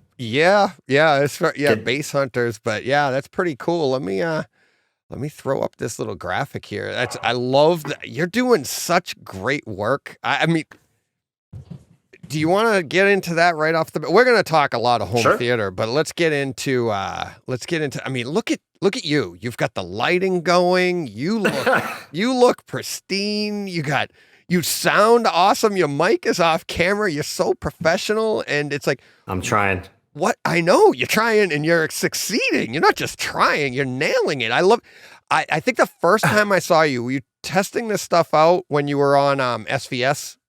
You had a really nice lighting system going there. I think I texted you and very Hitchcockian. Well, very dramatic that night. And, the story behind all this equipment is right before COVID, it must have been before CES. So this was sometime in 2019. I bought all this gear. Yeah. And I was like, maybe it was actually end of 2018, but I think it was mid 2019. And I was like, I need to maybe start transitioning a little bit away from writing and get more into the video stuff. And then the pandemic hit and all this stuff just kind of went into the storage shed. And I actually prefer writing to doing video stuff. Really? And it's I enjoy the process of writing, especially the reviews. I mean, the news articles can get a little mundane to cover unless it's something really interesting and I can have some fun with it. I still really love covering the industry and keeping up with everything that's going on, but writing a review can be a lot of fun, and there's a process to it, and getting creative with it is always fun. And a lot of that's lost with the camera because as I'm learning, that just the image and what you put on the screen can speak, it's like a picture is worth 1,000 words. Yeah. You don't have to say everything, which is one of the struggles that I've been having as I've been kind of learning how to, make these videos. Yeah. My first cut of the second episode was like 31 minutes long. Oh. And I watched it and I was like, my God, even I'm getting bored. It's too wordy. It's too, Hey, so I got it down to master of too wordy over here. But, I really am gunning to get these down to like 6-7 minutes, which is a real challenge to do. Isn't it? It's when I first started doing videos, I said to my son was helping me only by critiquing my stuff my goal was not to have jump cuts. I hated the jump cut, right? And when you watch videos, you watch people, they stand perfectly still so the jump cuts can, seem seamless. And so they'll stand there and but I just wanted to be able to say my stuff and have it just come out because I do know this stuff, but then when you hit record, just something happens to you, right? And you're like, Well, yeah, I mean, you're looking at a lens, which is not a face. No, so it's really, it's easy to look in a mirror and talk through what you're going to say. And then the second you sit down, you're like, I know. It's like, right. Well, even like in these conversations here, right? Like, all right, this is on YouTube. I mean, it's in the middle of the but for me to to make it look like I'm looking at you, I have to look at my camera up here. But to actually see you, I have to look down over here. And then I put it, and I even arrange it on my screen so that when you're watching this, when I'm looking at you, it looks like I'm looking at you because you're on that side of the screen. So I think of all these things. I know you do too. And it's like your videos. That just like you right now, the lighting you have with that purple lighting going behind you, and you've got a great setup there anyways with the pinball machines when your lights are on. I mean, it's beautiful. Yeah. I do love, I love, even just looking at pinball machines for me just gets me going. I mean, we could talk about that for hours and hours. I mean, that's such a insane, passionate hobby of mine. But yeah, I don't want to bore your home theater folks, but they're fun to look at. I mean, the light shows that they program and their attract modes, they're called, are just dazzling. Yeah. They're really spectacular, especially the modern machines. But so what? Yeah, I mean, I've got some special settings on my camera there that I can't even tell you what they are, but it helps. The lights that are on me right now are like crazy bright, but the settings that you put into the camera, I mean, you probably know all this stuff way better than I do. I mean, not better. I'm experimenting just like you. I'm trying, like you change different lighting. Like this here, we were talking before I started recording. My setup here is just, I'm literally in a closet, but it's just so simple. Everything's right here. When I set up in my theater, it takes me a little while. I'm probably going to be getting some tips from you on what your setup is, because you said it was pretty quick for you to set up and take down and everything. So that's and it has to be, because I'm actually sitting at a bar in my There's like a I mean, I could pull the camera off and show you, but it's probably not going to show up very well. But there's a huge bar here, and it just gets to be inconvenient when my daughters, who are still home for a few more weeks, they want to have friends come over and play. We've got a shuffleboard table over here, and so to have all this equipment out is not conducive to having people actually enjoy this space for what it's meant to be. But I don't have anywhere else to go in my house. Yeah, I know. That's why I'm in a freaking closet. You do what you can do, right? You do what you can do to get this out. And it's like, I mean, but like, I'm so jealous. You're one of the reasons I wanted to start recording in my theaters, because when I have you on, your backdrop is phenomenal. And I'm like, I got to have some. I mean, my theater, my backdrop looks pretty good when I'm in there. I like it. Yeah. It's just hard to get in there, right? And then, I mean, even Ralph, when I have Ralph Potts on, and the first time I had him on, he's sitting in his theater. I'm like, son of a, you guys are you really need to look into some kind of mobile stand or rig or something that you can just carry in and carry out. I mean, they do make them. Yep. I gotta get a crew. You do. Yeah. Get your wife down there holding the boom out of her. Where's the gaffer? I need my gaffer. Yep. It's fun. So you were talking about jump cuts. The second video, I used a lot of distortion. Yeah, and I like that. I was like, everybody else hated it. Really? I know, everybody else hated it. Well, I have this, there's kind of this mechanized, you got this robotic voice calling out bass hunters, and that was pretty cool. So what happened is after I realized episode 2 was 30 some minutes long, I'm like, okay, I'm going to start editing. So I went to the very beginning, this SVS, we're giving away a HDMI cable. I know you've gotten some hands on their HDMI 2.1 cables. 7 of them. Do you really? Oh, yeah. I got 7. Because I want everything to match. Everything. Yes. Yeah, they're beautiful cables. So, so as I started to edit that from 2 minutes down to a minute, I was like, I'm going to use this distortion and make it kind of seem like a transmission that's coming in and out. And I guess I got a little carried away with it, because the first comment on YouTube, and I'm not kidding you, within 5 minutes of it posting, I think there's something wrong with your upload. Next comment, I had to stop watching. And I've got a couple people that are helping me out, that know a lot more about this stuff and that are deep in that side of the industry, and they've kind of said, you might want to put the focus more on your content. Yeah. So I'll still have a little kind of that mechanized feel to it, but it's going to be very, very subtle. I'm going to have to get rid of the. I thought all the effects were really cool, but I was probably a little bit too much in the weeds.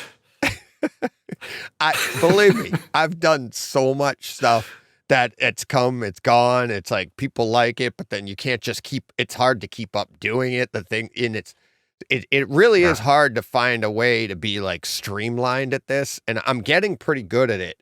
I would like to get to the point where I can, I'm trying right now, with, to streamline everything so that we could stream.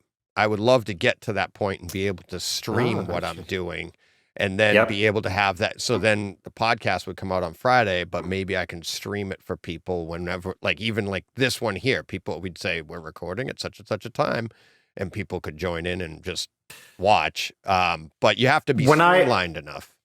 Yeah, when I do the AV Nirvana Live episodes, I use something called StreamYard. Yep, it's pretty inexpensive. Exactly what you're talking about. It saves, but it also live streams to Twitter, Facebook, YouTube. Supposedly, it's I can do cool. it through my OBS here too. I can stream. I record everything I'm recording right now in OBS, right? Okay, and I can stream that. I just have to. It has to be streaming right to YouTube from OBS. Right. So everything I do would just show right up. And I'm getting to the point that all my audio, all my graphics, everything is as I'm going, I'm running it and be able to run that stuff as we go. So yeah.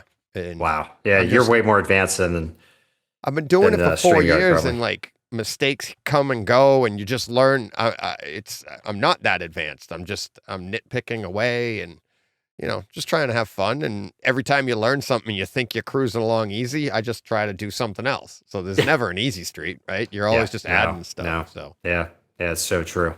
But yeah, let's get back to Base Hunters here. What actually made you this? I love this idea. I love the nitty gritty stuff. I'm all about the experience, but there's a ton of people that love to get into the nitty gritty, the actual, numbers. And I can't even think a better way to put it. The nitty gritty. I'm fascinated by it. So, and I love what you're doing. I love your first couple of videos. Your first one, I'm kind of like, oh my God, look at that system. But, but yeah, so what made you get there? What made you decide to do this? It's, you and I have talked privately. I've had some issues with hearing on one side of my head. So I'm kind of starting to shift away from being a reviewer of stereo gear. So that's leading me more towards bass, which I have delved into bass in the past with subwoofers and things like that. So it's something that I kind of was thinking about doing for a while. I know that, there are some websites where you can go and people are attempting to rate movies for their bass quality using various methods, and they're not always straightforward to the layman. Yeah.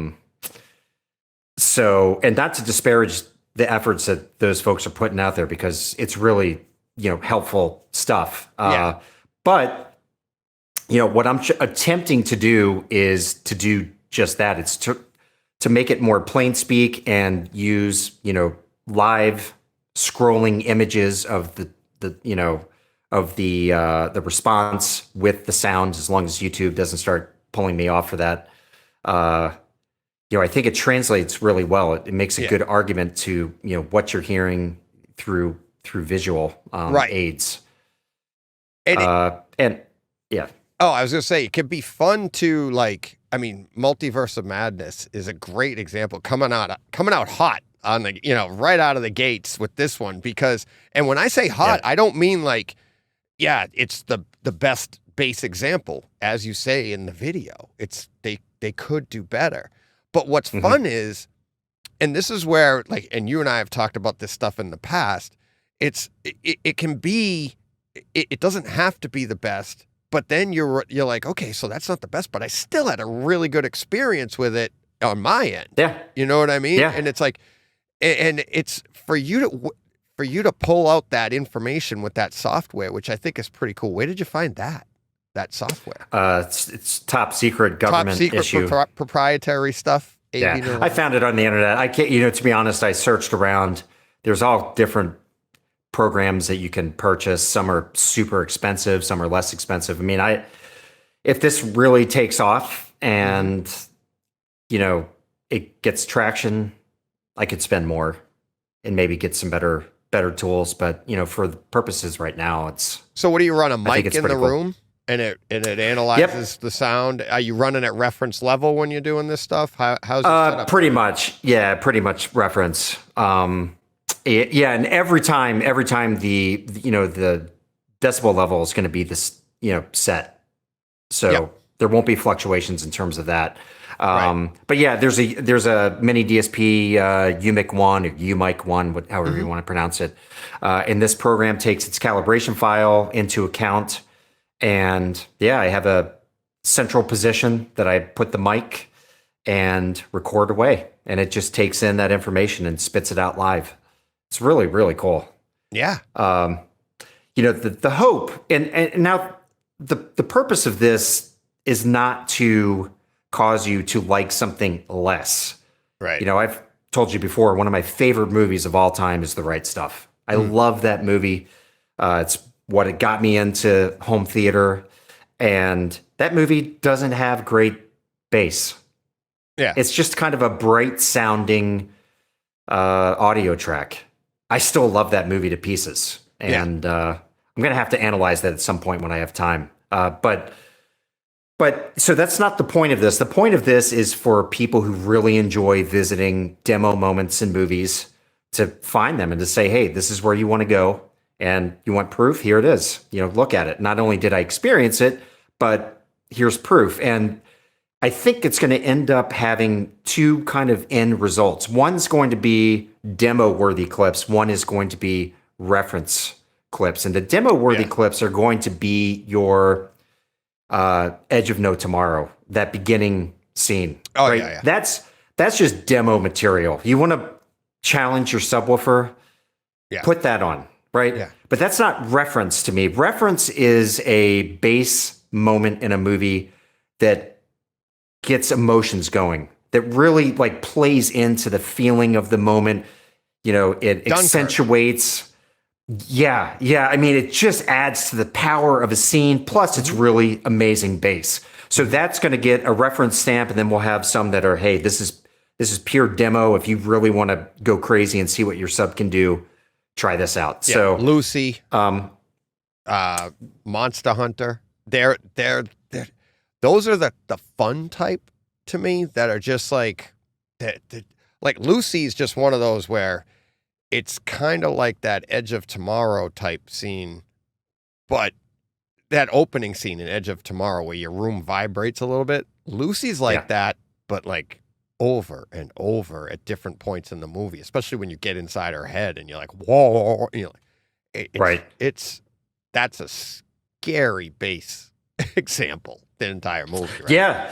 Yeah, for sure. Yeah. And I'm really trying to, and this person who I guess I can kind of say is helping mentor me along here is suggesting that I do have almost a hard and fast formula that I'm using to evaluate these scenes. So, this is a process I'm kind of learning as I'm going along of how I want to attack all this, but I think that I'm really close to having it nailed down. So when you watch it, you know exactly what you're going to be getting each and every time, a piece is evaluated. So, and what's really awesome with Kaleidoscape now, this, second episode of Bass Hunters was intended to be released maybe 2 weeks ago, 2 weeks out from the disc being launched. But, Kaleidoscape is really excited to be a part of this because, obviously it's good advertising for them. Yeah. But they're also pushing out this reference grade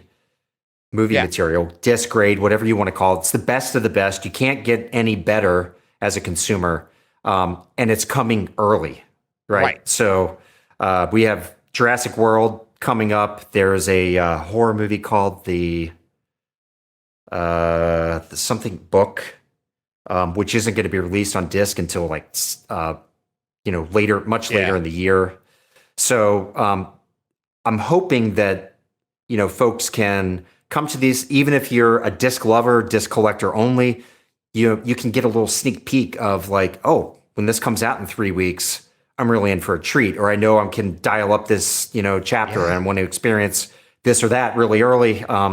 So we're gonna run with that in that respect, but also as I find these reference clips and demo clips, I'm going to build scripts just for those moments, which you can, once you download that script link, it will keep building upon itself. And then Kaleidoscape users will also have access to, instant access to reference moments, which should be pretty cool for them.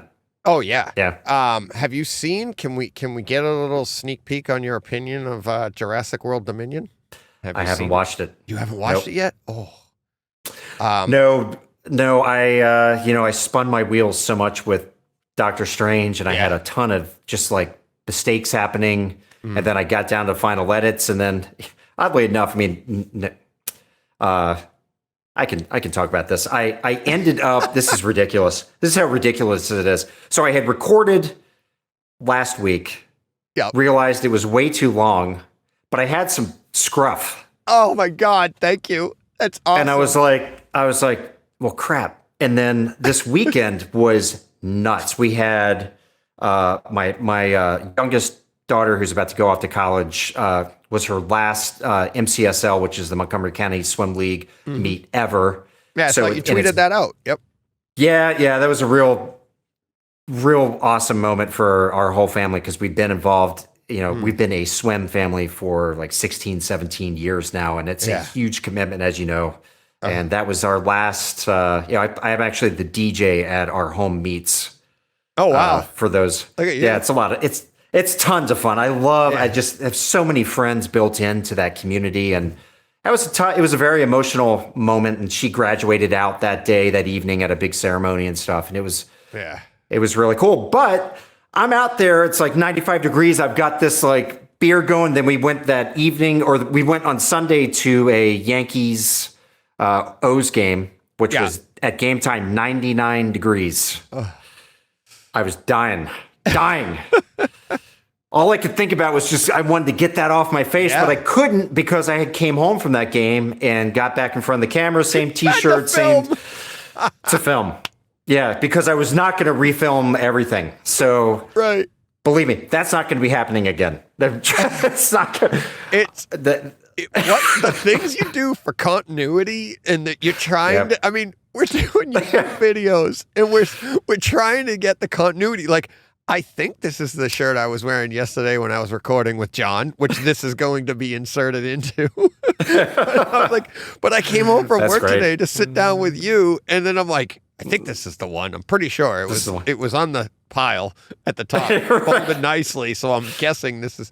But the things we do that, and this is the stuff my son says, Dad, nobody cares.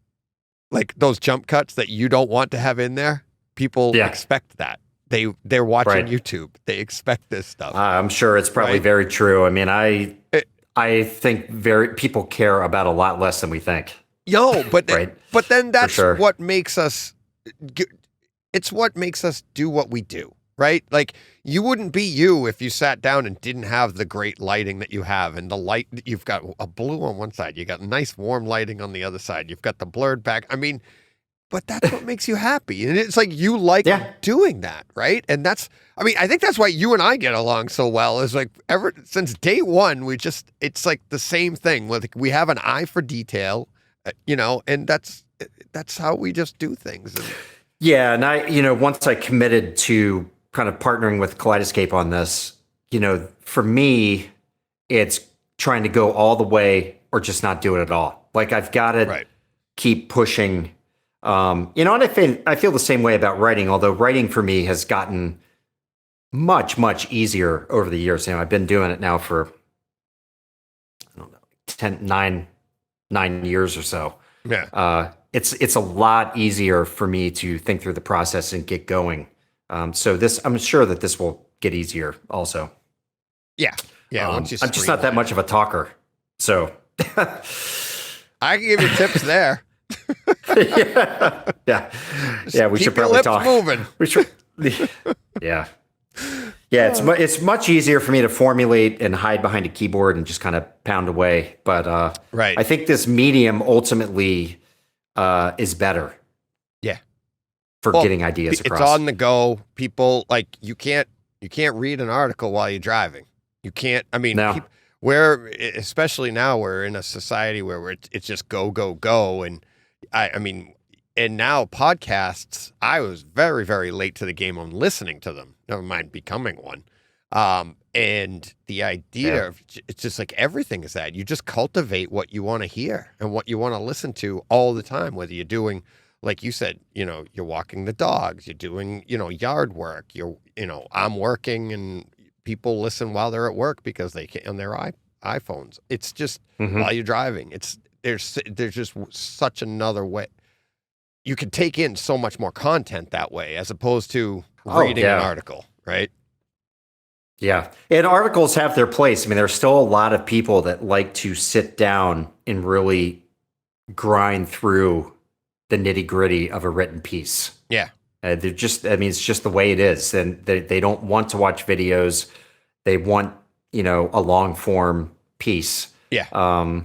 So it does have its time and place. I hope it doesn't die. But it's getting harder and harder to support it for sure. Yeah.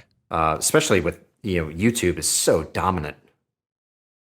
It's a search engine, unto itself. You want to know how to do something, you go to YouTube. People go to YouTube and then they just listen.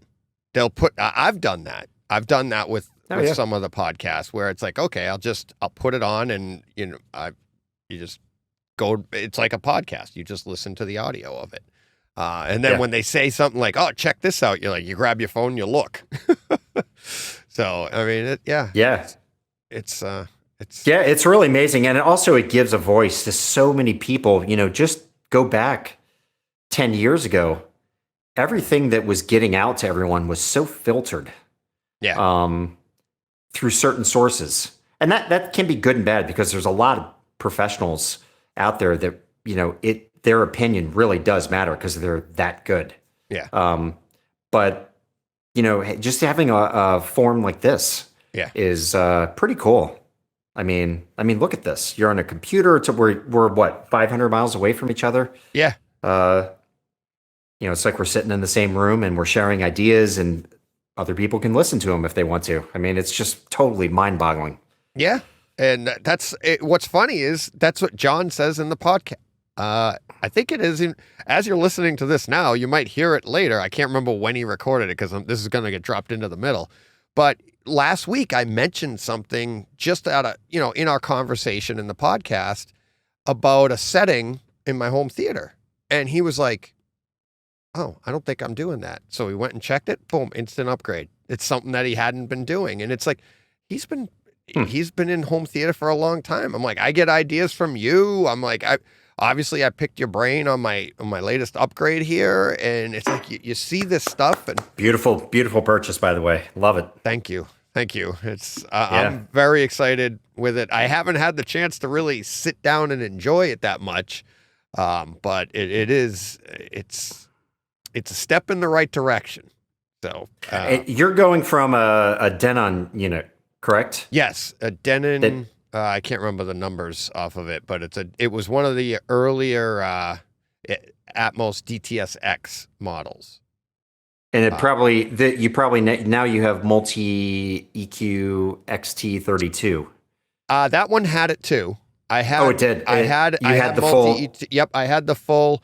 Okay. And one of the things that I was like, it kind of led me down this path is that like I was looking at getting the Odyssey X, the Odyssey EQ X. The software.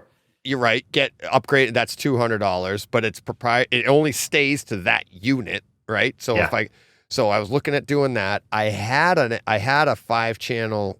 I had my 5-channel Emotiva, so all I needed was a few more 6. But all of this other stuff that I'm like, what do I do? Do I put? And I do want to someday. I want to get to the Storm Audio or a Trinov. This someday, and this is kind of a step in that direction. And what you have is so good. I mean, it's like I said to you. I mean, people lust after that gear right there. It's just great. It's great performing gear. I mean, I have that XPA 5 amp that you have. Same one. Yeah, Gen 2. I mean, it's 200 watts. Yeah. And it's great. Very powerful. Yeah, they're great manufacturers. I was looking to get the how do they say Bass X? Is that what it is? I think it's actually Basics. Basics? Okay. Basics. Yeah. All right. So when I when I was researching on what next amp I needed to get, I actually looked at getting an 11 channel, right? And I'm like, all right, maybe I'll just buy an 11 channel. I'll sell that one or whatever, because I wanted to have that power. But then I looked at the Emotiva 11 channels, and it was basically the exact same setup.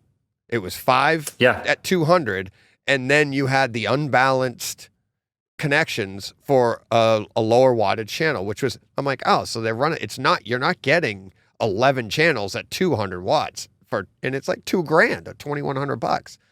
So I was like, all right, I'll just add in this. It's 90 watts per channel, the basics 6 channel. And it sounds, to me, it sounds clean.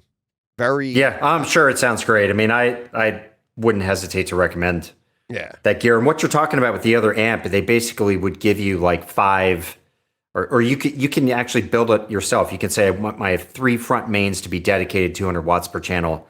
And then all the other parts of the amp are split, right? Oh, okay. Into 2 channels each. I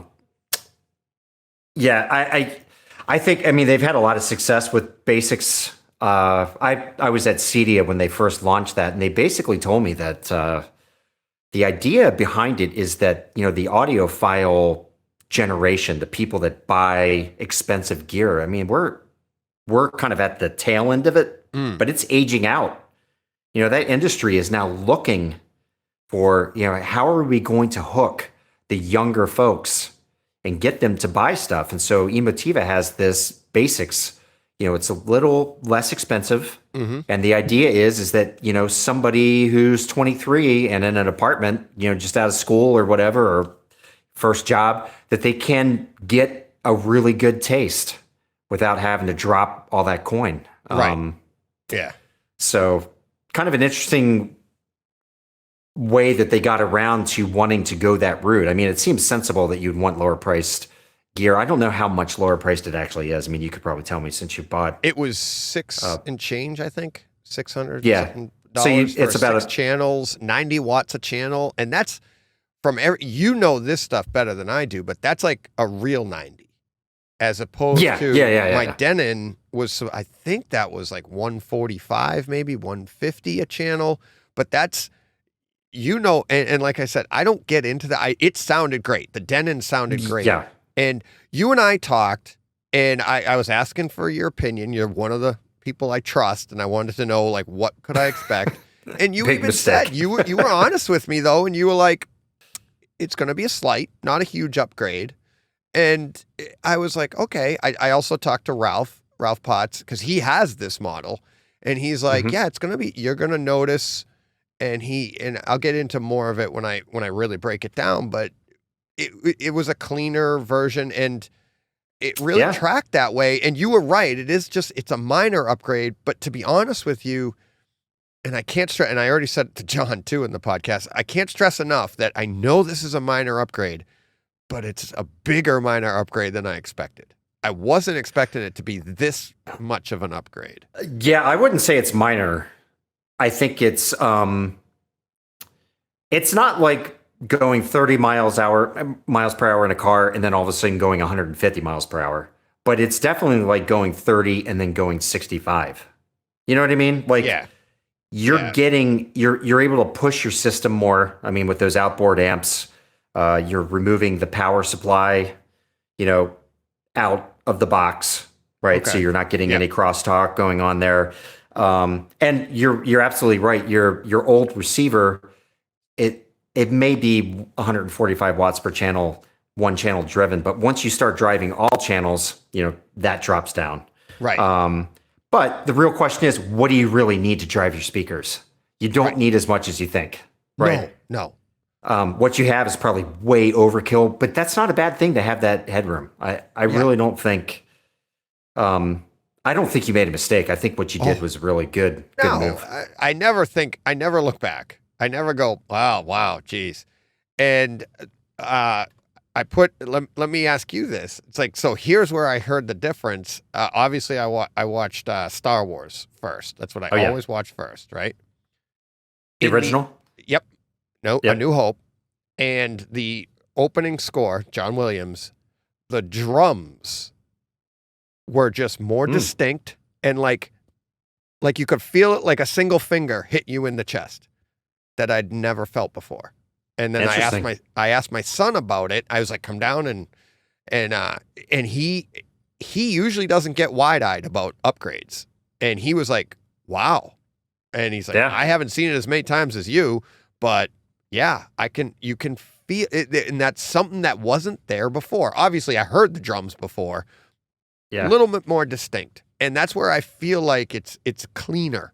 You know what I mean? It's a cleaner power that's giving me that same speakers. And that's why I always like to do my upgrades in stage. So like everything else in my system is exactly the same. So the only change is this. And it is good. I mean, I felt something that I hadn't felt before. Interesting. I wonder if it could be the DACs that are in the Marantz. I mean, that unit that you purchased has their best of the best of everything.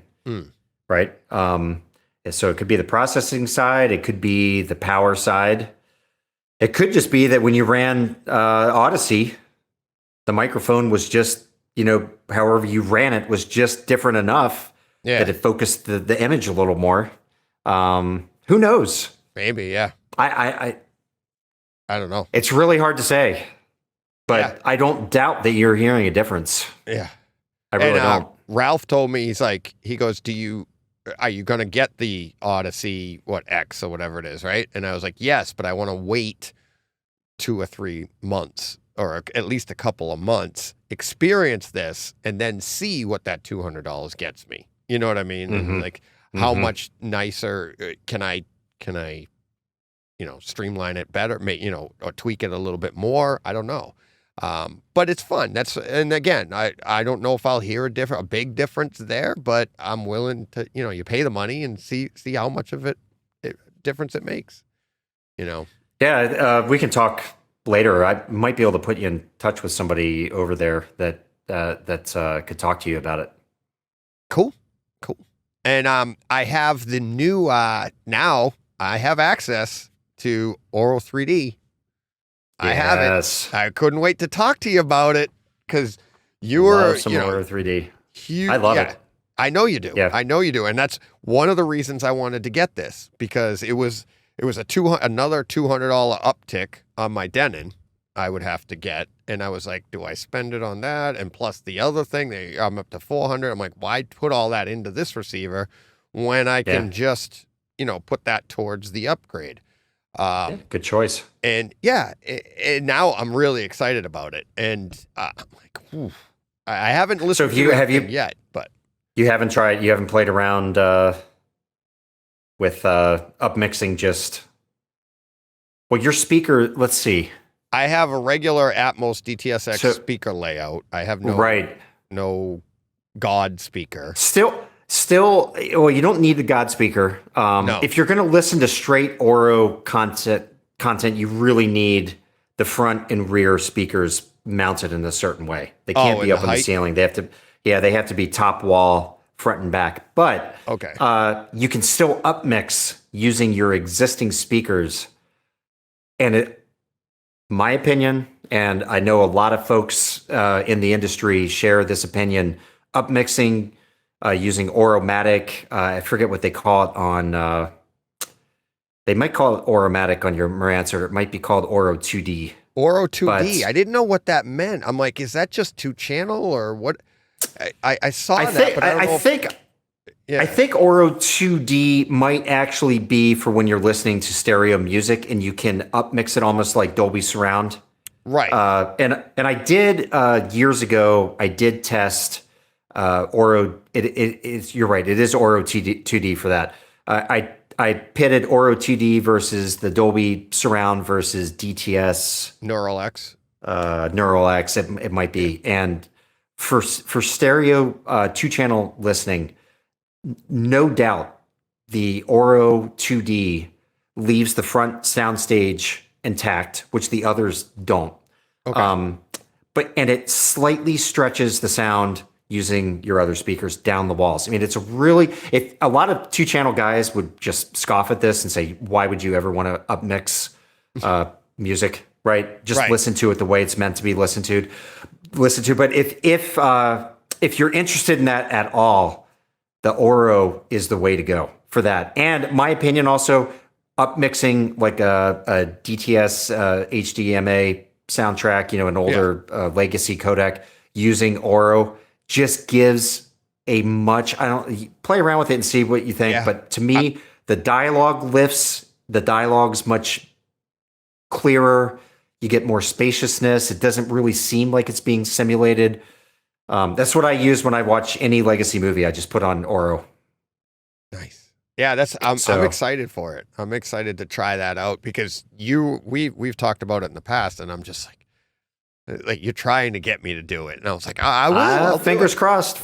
Yeah. I tried to get the folks over at Sound United to toss you a bone, and I think the person that I was talking to left, and then they went out of business.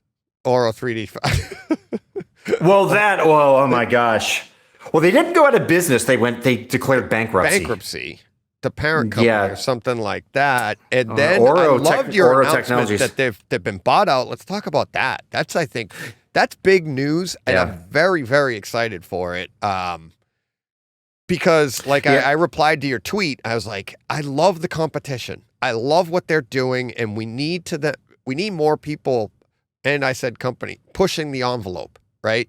Yeah. To get Dolby and DTS to stand up and it ups their game too.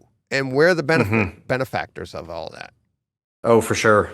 And a lot of your fan base, your viewers, they probably aren't aware that Oro is used in commercial cinemas all around the United States. It's just not advertised. I forget the name. It's called Barco. It uses a different name. But it's in a lot of theaters. A lot of people go to commercial cinema and they're hearing Oro in action. But that's the commercial side. The consumer side has really struggled. DTS and, the 500-pound gorilla is Dolby. They've dominated the market. It's impossible for Oro to get in here. It's just not going to happen. They're going to apparently try and beef up their streaming game and try and get in that way. But they got crushed in the pandemic because, a lot of their income comes from licensing their product to someone like Marantz or Denon or Yamaha is now doing it. And with supply chain issues, the amount of units getting produced went way down, and their money goes down, and they found themselves in a real pickle.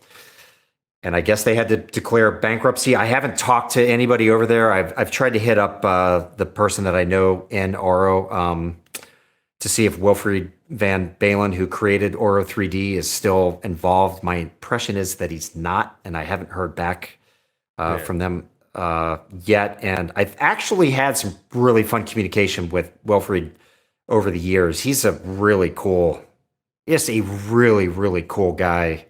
He's infectious. I mean, you would love talking to him. He gets so excited about immersive audio, and he will talk to you forever about it. In fact, when I wrote an article 3-4 years ago, maybe 5 years ago, about Oro, and I did sound demos in my home theater room using some Marantz gear, and SVS was involved. It was a ton of fun. And when I published that, he called me from Belgium. Literally within 2 minutes of me sending it's live. He was so pumped up. I was like, who is this? He's like, awesome. It's me. Yeah, it was so great. It was such an honor, just to have him check in. And he was just like, thank you so much for what you've written. And, I wasn't writing to try and please him by any stretch of the imagination, but he just, he's a really cool cat. So, hopefully, fingers crossed, he stays involved in things. Yeah. Oh, I'd love to talk to him. I love meeting people like that. It's like talking to Gary at SVS when I met him doing the happy hour. And I said to him, and he was funny. He told me afterwards, and he's like, I said, look, I don't sell product. That's not, my podcast is about experiences and the people. I don't sell people, but I love to talk to people that are passionate about this stuff. And I think in turn that will help sell whatever product these people are selling, right? Yeah. And talking to Brett Bjorkquist, right? And meeting him when he was working at Kaleidoscape, and you're just like, he's another one that him and we've had conversations that like they just go and go because it's just so he's so passionate about it. And he you love is. that. Oh yeah. When I hooked up with them for that review I wrote a few years ago, Brett and Josh Gershman over there. Yeah. Both of them are just like so into it. Yeah. And Brett was just like super pumped to get the review thing going. Like he liked the tack that I was taking, living with the system, multi-room system. It ended up being, he was all juiced about getting that going. And he's another guy that you feel like you just want to go hang out for 2-3 hours and pick his brain and, Yeah, he knows a lot. He knows Brett. Yeah. Yeah, he's been in all different aspects of it. He's kind of like, I want to say like he's the jack of all trades, master of them all. Like, yeah. I mean, he's that guy. Where I feel like I'm the opposite, jack of all trades, master of none. Yeah, that's the way I feel. Absolutely, that's me, and that's why I stay in my lane. I'll just talk about the experiences. Like you can't argue with me. This is what I experienced. I love that approach that you have, because I also have, through my reviews, tried to go after the experience, because you can break down products using numbers. And it's funny I say this because Base Hunters in somewhat is going after things from a breakdown approach with hard data, but it's also about the experience. As I said, reference things will have some emotional impact or a way that they charge up a movie scene a certain way. But, in some ways, there's websites that really go after, a data-driven analysis of a product. I think it's a shame because it is good. It's good to do that, but you can't just look at something in that way. Right. You also have to look at the experience side. Yeah. I would challenge a lot of those websites. Could you double blind your products and say definitively that one has these characteristics, that one doesn't? Or, I just don't know if it's possible. But to me, it's like I always look at stuff like in movies. I have that artistic background, that artistic eye, so I lean heavily towards the experience. And that's the tweet you put out the other day, that it kind of leans to that. And it's like you said, makes you wonder what you think you're hearing versus what you could be hearing. I say this without firsthand knowledge myself, but this person is someone that knows a lot more than me. And we were talking back and forth through Twitter. Steve George was involved, other people were involved, but we were talking about kind of what you're doing there. And then kind of reality versus impression. And sometimes the impression at the end of the day is the most important part, right? Because you go to a museum and you see a piece of art on the wall, it's going to evoke some emotion in you one way or the other. Either nothing and you just move on, or you're angry or you love it or something, but it strikes everybody differently. And you're doing something with Base Hunters that's like, here, for the people that love bass, this is what and there is a market for that. But at the same time, for somebody like me, it's like, I'm going to find it fascinating that, hey, I thought Multiverse of Madness had some fantastic, I really enjoyed that opening scene. But then you're pointing out that it's not exactly what you think it is, but yet I still did experience that. And I love that. Now, then you go to a Dunkirk, I can't wait for you to do something like that. And you're like, oh my God. Yeah. Like, so we're going to learn especially as Base Hunters grows and we get more and more data, we're going to learn why this scene did this for you. And then we'll also be able to look back at Multiverse of Madness and go, how come I felt that way, but it didn't have what this one had? You know what I mean? Right. Yeah. Yeah. Very, very interesting. Also for someone such as yourself. And, I heard what you and Steve were talking about where, there definitely are folks who are like, I don't really care about that one demo scene. I care about the emotion, the feeling, the experience as a whole. And I totally am that kind of person also. But That said, you're a big Doctor Strange fan. At the very least, you could use something like Base Hunters to look at and be like, wow, that's really interesting. That one scene, here I thought that bass was 20 hertz. Yeah. Right. The way it was pounding away at me, that was actually 50 hertz. Yeah. It's kind of surprising when you see that, because a lot of, especially I will admit myself, I was surprised as I was kind of developing, what I was going to do, and I was playing around with some movies that I really enjoy. I was totally shocked at what I was seeing. Interstellar is one of them. Oh, yeah. You've already messed around with that one? Oh, yeah. Well, I remember I published a couple months ago on Twitter, I put out that, hey, this is what the rocket launch scene in Interstellar looks like. And, some people came back and they were like, what the heck is this? Which I thought was funny, but it's really interesting. But like the wormhole scene, I would have paid good money. And now I'm going to say this, I'm going to be wrong because I'm misremembering, but my memory tells me that you're not getting peak frequencies that are like below 20 hertz. And I would have told you that the vast majority of the bass in that scene was below 20 hertz. Right. And it's just not the case. Now I'm going to have to check it. So here's what I find interesting, though. Is it possible? Okay.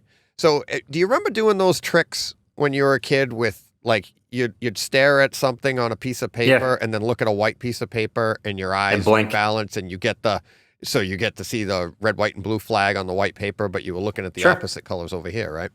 Yeah. By the same token, we also did stuff with our eyes, like look, you walk into a dark room and your eyes haven't reset yet, so you can't really see. So your black levels are insanely low, right? Sure. So is it possible that our ears can do the same thing? So something in a movie could send you up and you're used to hearing a higher frequency. And then when they drop down, they don't have to go to 20. They can go to 50 and you're going to feel like it's that deep because you were up so high before. You know what I mean? So dynamic range doesn't necessarily mean you have to go from the extreme top to the extreme bottom. You can actually still have a good dynamic range and you know what I mean? And get it. That's a really, really good question. And I don't have the answer to that, but I think we'll get it as you get more data. Yeah, well, yes. And also I'm working on this and we'll see if it can actually come to fruition or not. But I'm hoping that we'll be able to get some experts to chime in on specific movies here and there. It may not actually work out, but I'm working on it. I have some ideas kicking around of how we can get some people in the industry to at least comment a little bit here and there on specific movies. But it's a long shot right now, but it's a possibility. So that's cool.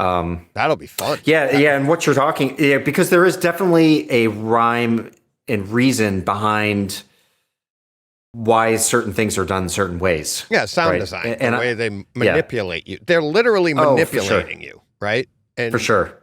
That's the fun of it. That's the experience. You're sitting there ready to be manipulated.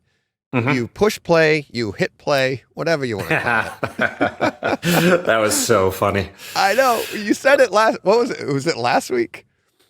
Something like that. Freudian slip. I was like, what? Yeah. I think I was actually working out when I heard that. I was just like, bah. Yeah, and you were like, I was like, what? What did I? Now, I didn't know what you were talking about. I texted you. I was like, what are we talking about? Because we were doing it on Twitter, right? But I'm like, before I put my foot in my mouth, did I say something stupid? Did I say something? Like, I didn't know if I Freudian slipped something else. And I was like, did you go back and listen? Have you gone back and no? As soon as you told me, like, you said push play or whatever you said, I got it when you gave me the hint. Yeah. And I remembered saying exactly what I said because I did correct it, right? In the podcast. I went, you did. When you hit play, push play. Yeah. Oh, you instantly, it was that moment like, what? Yeah. Hit play. Yeah. Yeah. It was very, push play. Very amusing. Push play is that, what do they call that? It's the P and the P. What do you call that? It's the word for it. When you have, you're the writer. I only play one on TV. Yeah. Yeah. But anyways, yeah, push play, hit play, whatever. But yeah, you're sitting there waiting to be, manipulated. And that's what this is all about. And that, to me, is like, that's what's going to be fun about Base Hunters is how are they manipulating us? Right. Yeah. And I can't wait to dig into, Jurassic World, see how that works. I have 3 other titles in line. I'm really, really, really curious to see what's going on. And to your point, and we were talking about this, or I can't remember if we were recording when we were talking about this, but like Ragnarok. Yeah. It's really confusing to me why a studio would go through the effort of having, the sound design to evoke emotion, getting in, and then have a release come out that just is flat. I just don't understand how that can happen. And like I said to you, the person that I talked to yesterday, trying to kind of dig around on this a little bit, said there is a rhyme and a reason. There's a purpose behind a lot of these decisions that are made. What that is, I have no idea. Now, have you listened to that on Kaleidoscape? Yes. And it's the same? I felt like it was is punchier. The same? I felt like it was punchier, yeah. But we get that with the Disney titles anyways on the Kaleidoscape. Everything feels punchier because it could you're just not be to the 66 gigabytes. You're not limited to that. The discs are only 66 gigs. I don't own Ragnarok on disc, but I would be very curious to see if I could measure differences and then compare them and see if there is a difference in the base quality. Yeah, that would be really interesting. And seeing you are sponsored by Kaleidoscape, I'm pretty sure they would love to hear you saying that. Because look at if it's provable. Yeah. We've talked about it before, but I'm like, look, just Endgame's the best example. It's 103 gigabyte download, but it's only a 66 gigabyte disc. So where is that coming from? And I've said it. I don't fault Disney at all. They're placating the masses. We're the ones that are looking for, we're such a small percentage of the market. I barely even call us a market, but we are, right? And it's, but we want that higher quality, and they're just putting out their 66 gigabyte discs, and 99.9% of the people don't even know the difference, don't even care. And it is a pretty good quality too, to be fair. It is pretty good, but it could be better. Yeah, it is. It's confusing, especially because discs are looked at as this, as almost like a time capsule, right? To get the best quality, move forward. Is that the right word? You know what I mean? Well, physical media. It's the media. It's the medium where they can put their best foot forward. Right. Let's put it that way. As of right now, yes. Suppose. As of right now, if Kaleidoscape, I think there's a very good chance that the audio could be better. Is probably where they're beefing it up on the Kaleidoscape side.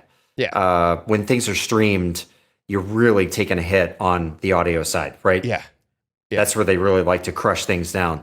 So probably when it comes to a disc, and I'm saying this without any knowledge of what they're actually doing, I would assume it's probably the audio that's getting shrunken down, compressed. Yeah. Well, my theory is that it's like most people have 4K televisions. Not a lot of people have a setup to take advantage of that great audio.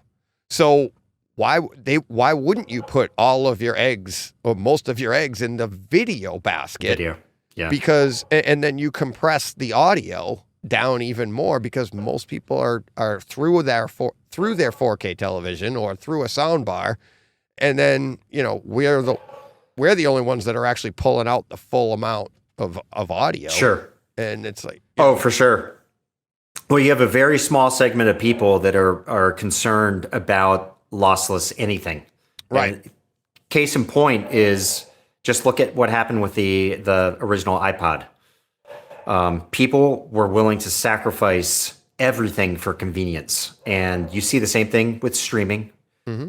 And even people who stream to their phone, like my kids.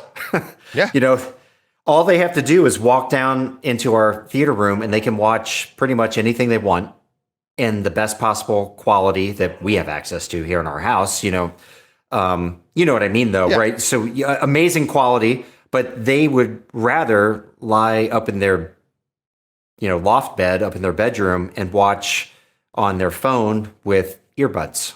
Right. Right. So that's convenience trumping all. And people, I think it goes right down to streaming. You even look at disc sales. I think, what is it, like 8% of disc sales are 4K UHD discs. So, I mean, the sliver of folks that are really looking for the best of the best experience is pretty narrow. I mean, there's not a lot of us. Yeah. I'm surprised at the amount of DVDs that are sold.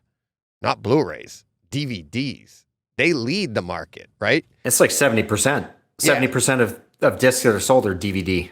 Yeah, exactly. Yeah. And then it's like, then on any given week when those reports come out and you see them and you're like, it's like you said, 70, 25, and 5. Or 20, you know what I mean? And 23 and 7 on a big week on a 4K release, it might get close to 10% for 4K. It's head scratching, especially now. Everybody has almost at least an HD TV. Right. But I think what the DVD is that market right there is telling you how many people don't have access to good streaming.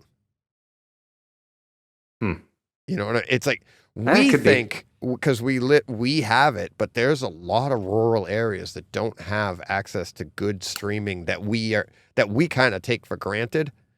And that's why your Blu-ray market and your 4K market, most of those people are already streaming. And then it's a very small sliver that even cares to go above the streaming. But everybody that can't get good streaming, they're like, why? They'll buy a DVD for their kids and watch those. Are those numbers that get released? I can't remember. Are they US only or are they worldwide? I think they're worldwide, aren't they? Maybe. I don't know. I'm spitball because again, it's baffling when you see those numbers. Like, I thought DVD it's really was amazing, dead, but it's leading. I personally just can't watch DVD anymore. Drives me nuts. I mean, Streaming drives me crazy too, but I'll still do it if I have to. But some DVD of the content, that's all you can do. There's some have you seen The Gray Man? John and I are talking about it right when we're done here. Oh yeah. I'm laughing because I was thinking when you and Steve George were talking how little TV I watch. I mean, in all honesty, the last thing that I watched was Ozark. Oh wow. And I just am not a TV show person. I watch baseball. Every night I watch the O's and it's crazy. That's where, and like my attention span for other things, TV shows is really short. Like we watched Queen's Gambit and my wife and I watched Ozark and we talked about watching Ted Lasso. My brother, love my brother to death. He gave me a 4K Apple TV 4K. Yeah. This past Christmas, and was like, "You got to watch Ted Lasso." And it's all hooked up in my theater room rack, and just doesn't get used. It's so sad. But a lot of the shows you guys were talking about, I've never even heard of. Really? It's crazy. Yeah. I can't recommend enough for you personally. For All Mankind on Apple TV Plus. Okay. Apple TV Plus.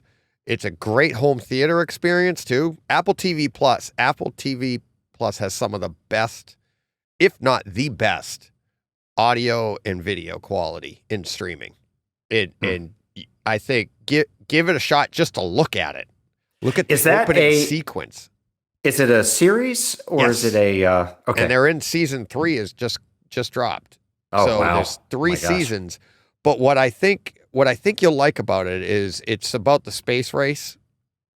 Okay, but it's an alternate reality where the Russians get there first. Oh, wow. And then there's some real life things that happen. Like I'll give you an example. My son didn't pick up on it, but to kind of tease you, to get you into it. So the Chappaquiddick Ted Kennedy situation. Mm-hmm. Okay, so in the show, it might even be in the first episode. Russians get to the moon first. Well, because they got to the moon, Ted Kennedy and it was a big to do in the country. We lost the space race. Ted Kennedy got pulled away, didn't get to go to the party. So Chappaquiddick never happened. Oh, and how does this? So there's alternate realities, but kind of like your destiny is your destiny. So this isn't a historical fiction. This is a fictional. It's a account based. Yeah, it's an alternate reality history. Of real history. So like it's a lot of fun, but again, it also brings in, from your home theater perspective, it's a great. I mean, the picture quality, the sound quality. There's rockets going up. They're going to space. They're doing all this, and awesome. I think you would. I think you would get a kick out of it. I think you would have a lot of fun. I did. And it is a lot of fun. And you got 3 seasons, chip away at it. Yeah, well, I'm about to have a lot more free time in my hands. We're going to be empty nesters. Oh. And let's see, that we go away on vacation soon, and we come back, and a few days later, we drop one off of college, and then the other one up your way. So yeah, you're coming up. Yeah, empty. So this is your first time as empty nesters. Yeah, because your youngest. I'm not smiling because I'm happy. It's fun. I love my daughters to death. Oh, but yeah. The pace of our household is just crazy because of the sports and everything. It's my wife and I, we're going to miss them tremendously, of course. But yes. I feel like we're really limping into the finish line here. It's just, we're so tired. It's just go, go, go, go, go. And then trying to fit everything else in, plus our 2 dogs. And it's just like, like the show you're talking about, it sounds amazing. I would love to watch it, but I think about what's happening tonight in our house, and I'm just like, well, it couldn't happen tonight. Probably couldn't happen tomorrow night, and then one thing after another. But I think as things free up, I will definitely be trying to dip my toes more into some of these series. We tried watching Yellowstone. Have you watched Yellowstone? No, I haven't watched that one. That's like a Western type, right? Yeah, it's a modern day, takes place out in Montana, and it's Kevin Costner trying to defend his land against the growing, suburbs. Mm-hmm. It's beautiful. It was we made it through like 5 episodes, 6 episodes before I turned to my wife and I'm like, this show is so depressing. Nobody's happy. There was nothing happy going on. Literally, there's no character that's happy. There's alcoholics, drug addicts, everybody's, and I was just like, I can't spend an hour every night getting in dejected. This world. Yeah, exactly. Now, not like Ozark was happy, but at least there were some light moments in that show. It was entertaining, right? It had a little bit of dynamic to it. Yes. It had its ups and downs. And like, it's not just like, okay, push play and go, right, exactly. My wife and I did a show like that. And I actually, we did like 2 episodes. I can't remember what the show was, but they had a great cast. It was about a family, and they owned this land or something, or an island, and whatever it was. And they ran this, a boat. I don't remember, but I told my buddy John about it, and he loved it and went through it.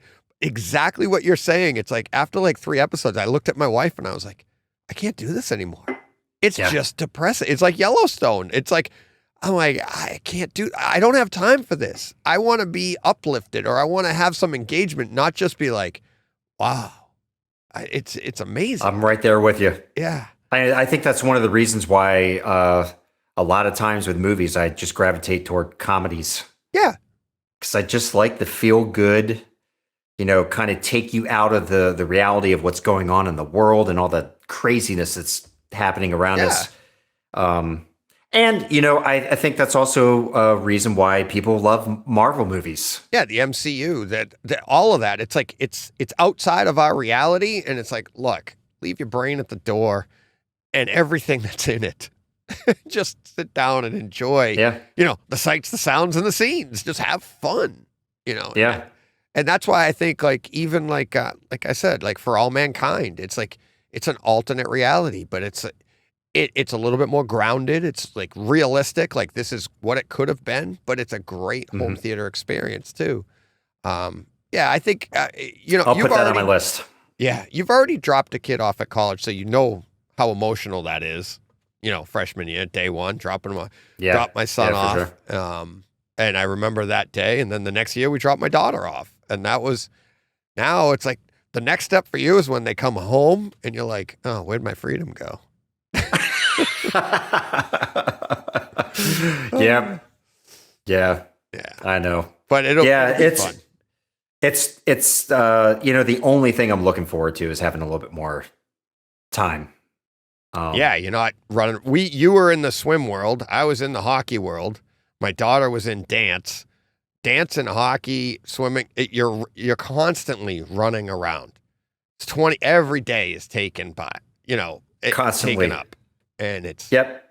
And granted, I do have friends who have 1, 2, 3 kids, and they seem to always have tons of time to themselves because they prioritize more things for themselves, and I'm much more family oriented. So, yep. Like if I found out on a Friday night, just like a couple weeks ago, we had friends who were having a big get together, and all of a sudden we realized that my youngest daughter was going to be around, and we watched Stranger Things. We just finished watching the most recent season of Stranger Things, so we watched it with her.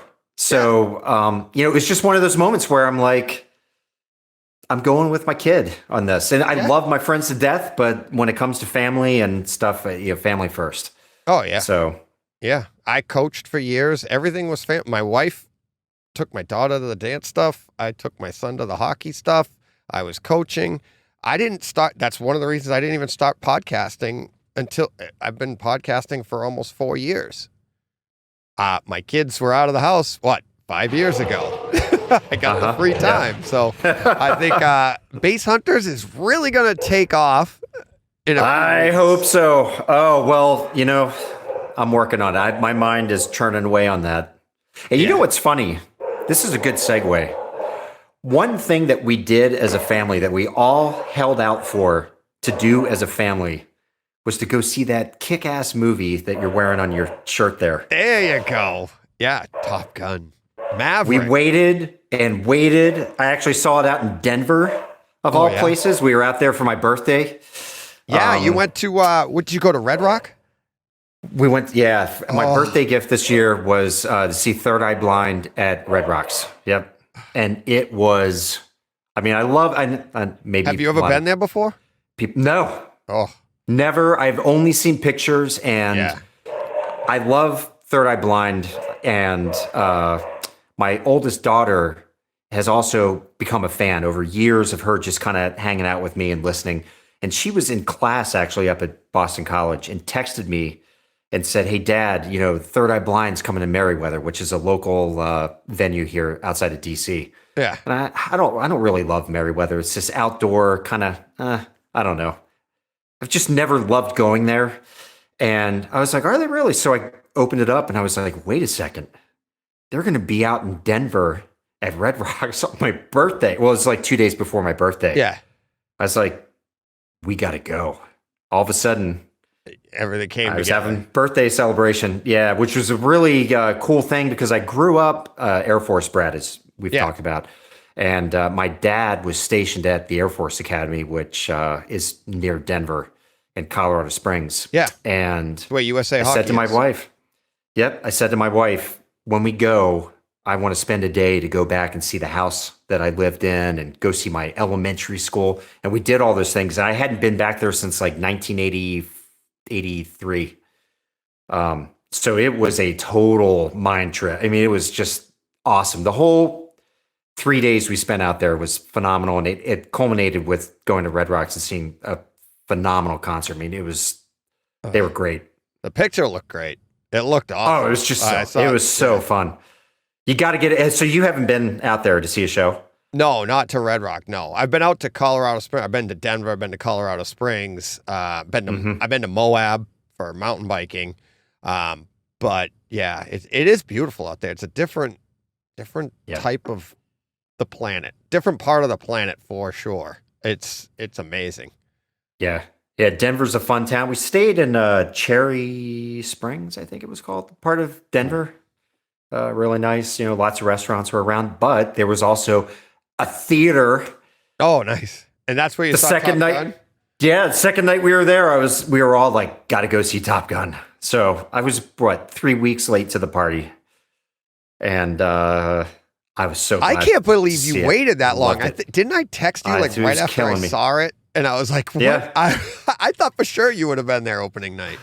Well, one kid was away, at like senior beach week. Yeah. And then the other kid was away visiting friends out in Michigan. And all of them were like, no, we want to see it together. We want to see it together. So I covered my ears and. Well, yeah. Is there really a lot of spoilers to it? I mean, it's basically Top Gun over in a very creative way. Yeah. I don't want to give anything away here. Maybe after we're done, there's one of my favorites that though my favorite nod is a character in the movie. I love that nod. What's her name in real life? Yeah. I know who you're talking about. Jennifer Connelly. Yeah. It's the best nod, the absolute most creative nod, and it's such a small piece that, like, when I first saw it, I saw the movie with my son opening night, and I didn't do it on purpose. But as soon as they said her name in the movie, I leaned over. My son's like, "Huh?" Like, because I just went, and he went, "What?" And I leaned over in my theater chair and I said the name. And then when you come home to double check it, it's exactly the scene. I reenacted the scene, because they're like, huh? And he goes, oh, okay. It's so awesome. It's so awesome. It was so great. That's great. And then seeing that in the theater, I've seen it twice. I want to see it again, but come home and watch Top Gun. Top Gun doesn't age as well now because it's so pristine. This version is so good. And and like when you watch Top Gun, now you're like, oh, that Maverick is just going to be so good at home. And it's going to be sick. I can't wait for that to drop. And when is it coming? I don't know because it's still selling out in the theater. It's still doing. I know. It's like ranked number 5 or something, and it's like. All time, right? It's good. Well, it's number 5 each week. It's like I don't think it's dropped out of the top 5 each week for sales. So it's like it's still selling, and I don't blame them. Keep selling. The theaters need people to go, and it's like, but we're suffering because like you have Jurassic World Dominion. Let's give them that at home. Nobody's going. Right. I mean, I've got my pre-order. My pre-order's in. I bought that day one. That second that came out, I was like, bink. Yep. So did I. And cannot wait. Every time I get the pre-order, I text my buddy John, and he goes, "Good thing you got it early. You don't want them to run out." I know. Because it is kind of it's funny. So cool. Like, why are we pre-ordering? But it's not going anywhere. I know. But I got that. I bought Elvis already. But like the Disney stuff, you don't pre-order. It just, when it comes out, there's no pre-order for Disney. It's just like when it drops, and you get it the same day. So you get it when it drops digitally. That's basically when we get it. So, okay. Exactly. But I don't know which one I prefer. I like getting the pre-order, but now it's like every day I check. Did it drop? I'm always checking. It's not. Yeah. And there's no way for us to know when it's going to happen until they announce that digital release date. Then we'll have a good idea. It's probably going to be the same exact day. We were speculating mid-July just because of the time frame of everything else had been going, but clearly that's come and gone. Oh yeah. I mean, it could be fall. I think they're going to ride that pony until its legs have fallen off in the theaters. Christmas. And they should. They absolutely. Should. I mean, they should. It really is a movie that needs to be seen in the theater. Yeah. I hope they make more movies like it. Not more Top Guns, but more. I hope they put more effort into the cinematic experience like they did with that movie. Yeah. I mean, the ending was even kind of corny, but you were just so like, you're just so into it by then. You're just like, oh yeah, this is great. Well, Top Gun is definitely cheesy just by nature, right? The original was kind of just like cheesy. Yeah. It's cheesy, but you know what I keep thinking of? Like Anthony Edwards, right? In the original Top Gun, they kill off a main character. Can you think of another movie that's cheesy, supposed to be fun, but then they kill off a character like that? That's tough, which I think makes I can't think of one. That's what makes it so great, and what makes this next one so great. It adds that level of emotion to it that you're like, it's awesome. It's a good one. Did you listen to, maybe I sent you a link to it, or I can't remember, to the Jocko Willink podcast where he had the Top Gun instructor on? No, I haven't. I didn't hear that. I'll send you a link. To me? Send it. You might have sent it to me, and then you forget these things and you move on. So send it to me again. Yeah, I'll send it to you. It's a guy that is like the only pilot in the world that's certified to fly like the F-35 Raptor, I think it is, and the FA-18 and some other plane. Like, this guy's like top of the game. He was a Top Gun pilot. He was instructor, and he also was an advisor to the making of Maverick. So he was kind of behind the scenes there, checking, how realistic things were and having some say in things. Yeah. And it was really interesting. He said that, in reality, they would never use the FA-18 to run a mission like that. Yeah. This day and age with what we have. But the reason why they chose that fighter is it's because it's the only 2-seater fighter left. And for the movie, they needed to have a 2-seater because they had the multiple characters, right? So that's why they used that particular plane. It's a great listen. I mean, he goes into how he became a pilot and yada yada. I think the original Top Gun actually played into this guy's becoming. Oh, really? He was a Marine pilot. But yeah, that maneuver where they go up and they do that flip to come down the mountain. That's a real. Yeah, he said that's the fastest way to go down. So to invert and then invert and do that. So while you're watching the movie and you're like, I don't know if they'd actually do that. Apparently they would actually do that. Now, I don't know if they would actually design a mission like that. It seems to me like they would just do some missiles. Well, laser guided. They do say in the movie that because of some certain thing, you can't do what we would know. It's very quick at the beginning. Did they? I missed that. Away a little bit. They do their best, but who cares? I don't care. I don't care. I mean, you get that Rocky moment when Tom Cruise is going to show them that he's the best. I'm getting goosebumps just thinking about that. Me too. Just when you said that, I got goosebumps. It is such a great scene. Yeah. He's just like flying on the deck, right over the desert. I mean, it is so badass.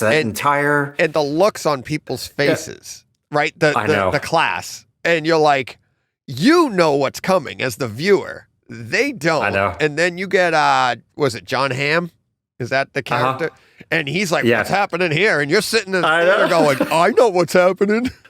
I know. Here it goes. And you've been waiting for that moment the entire movie, right? Yep. I mean, we're not spoiling it for anybody. This. I mean, it's like seeing Rocky. Like, he's going to win at the end, and whatever's going to happen is going to happen, right? Right. But that is totally that. Like I said, oh my God, And Tom Cruise. I mean, love him or hate him as a person, and I actually. Like you, I don't know him, so I can't really pass judgment in that department. But I love his movies. I've always been a Tom Cruise fan. Not like a geek out fan, but it just seems like the guy, whatever he's in, is at least pretty darn good. If he knows not how to entertain, or pick his productions that'll entertain. Like, I mean, Yeah, and I remember years ago, they're like, oh, they're all cookie cutter. Well, there's a reason cookies, it's called cookie cutter. They're delicious. You know, you say, just keep stamping them out and everybody likes them. It's like, what's the problem? Night and Day is a good example of that. Yeah. Right? That's a movie where you're like, oh boy, Cameron Diaz, That's a really fun, entertaining popcorn flick. Yeah. I believe that one had parts of it in Boston, or like his character. Oh, yeah. Remember? It's like his parents.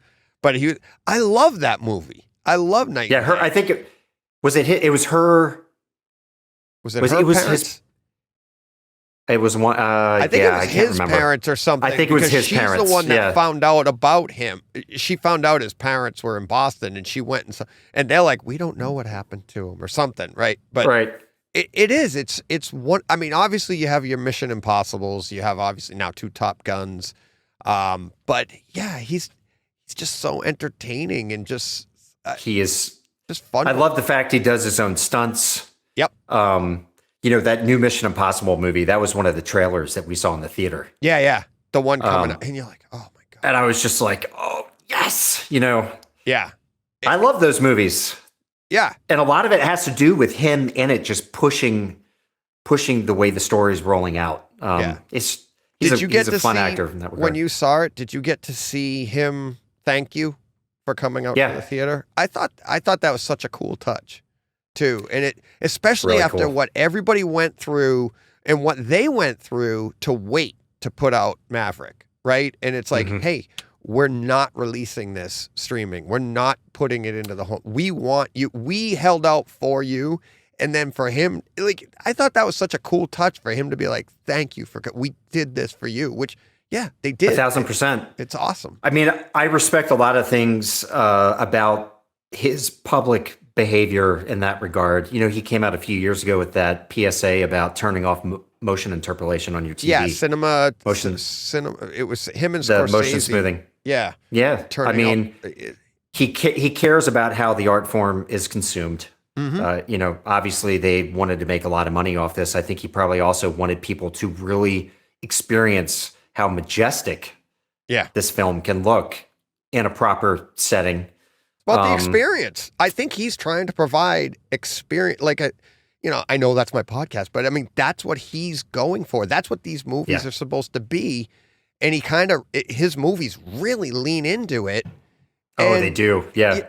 And I think that's why people gravitate towards that, And, 100%. Well, think about Mission Impossible.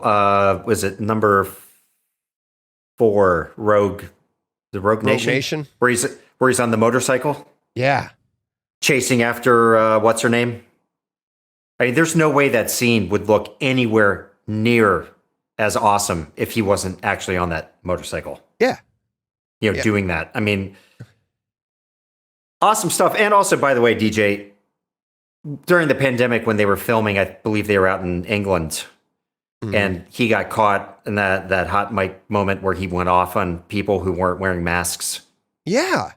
But I mean, it just goes to show, he's looking out for, he's like, people's families depend on this, everybody has mouths to feed, families at home.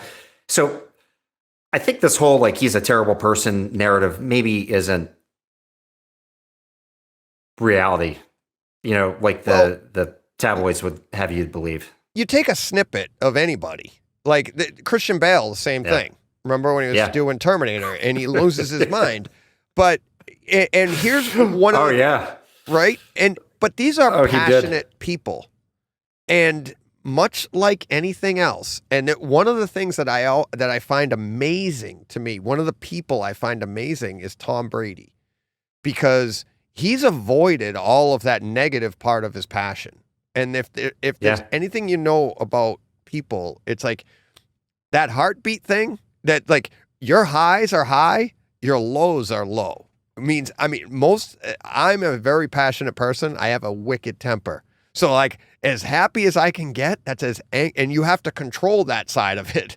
But a Tom Cruise, he's that passionate. Christian Bale, they're that passionate about their art.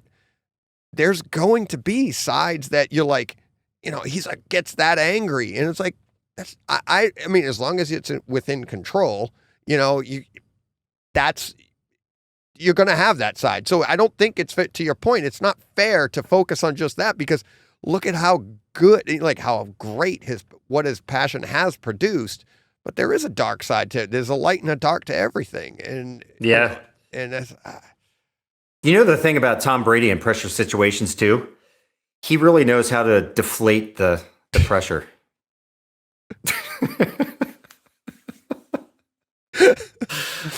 Sorry, I was watching your gears turn. I'm like, what's he going to say next?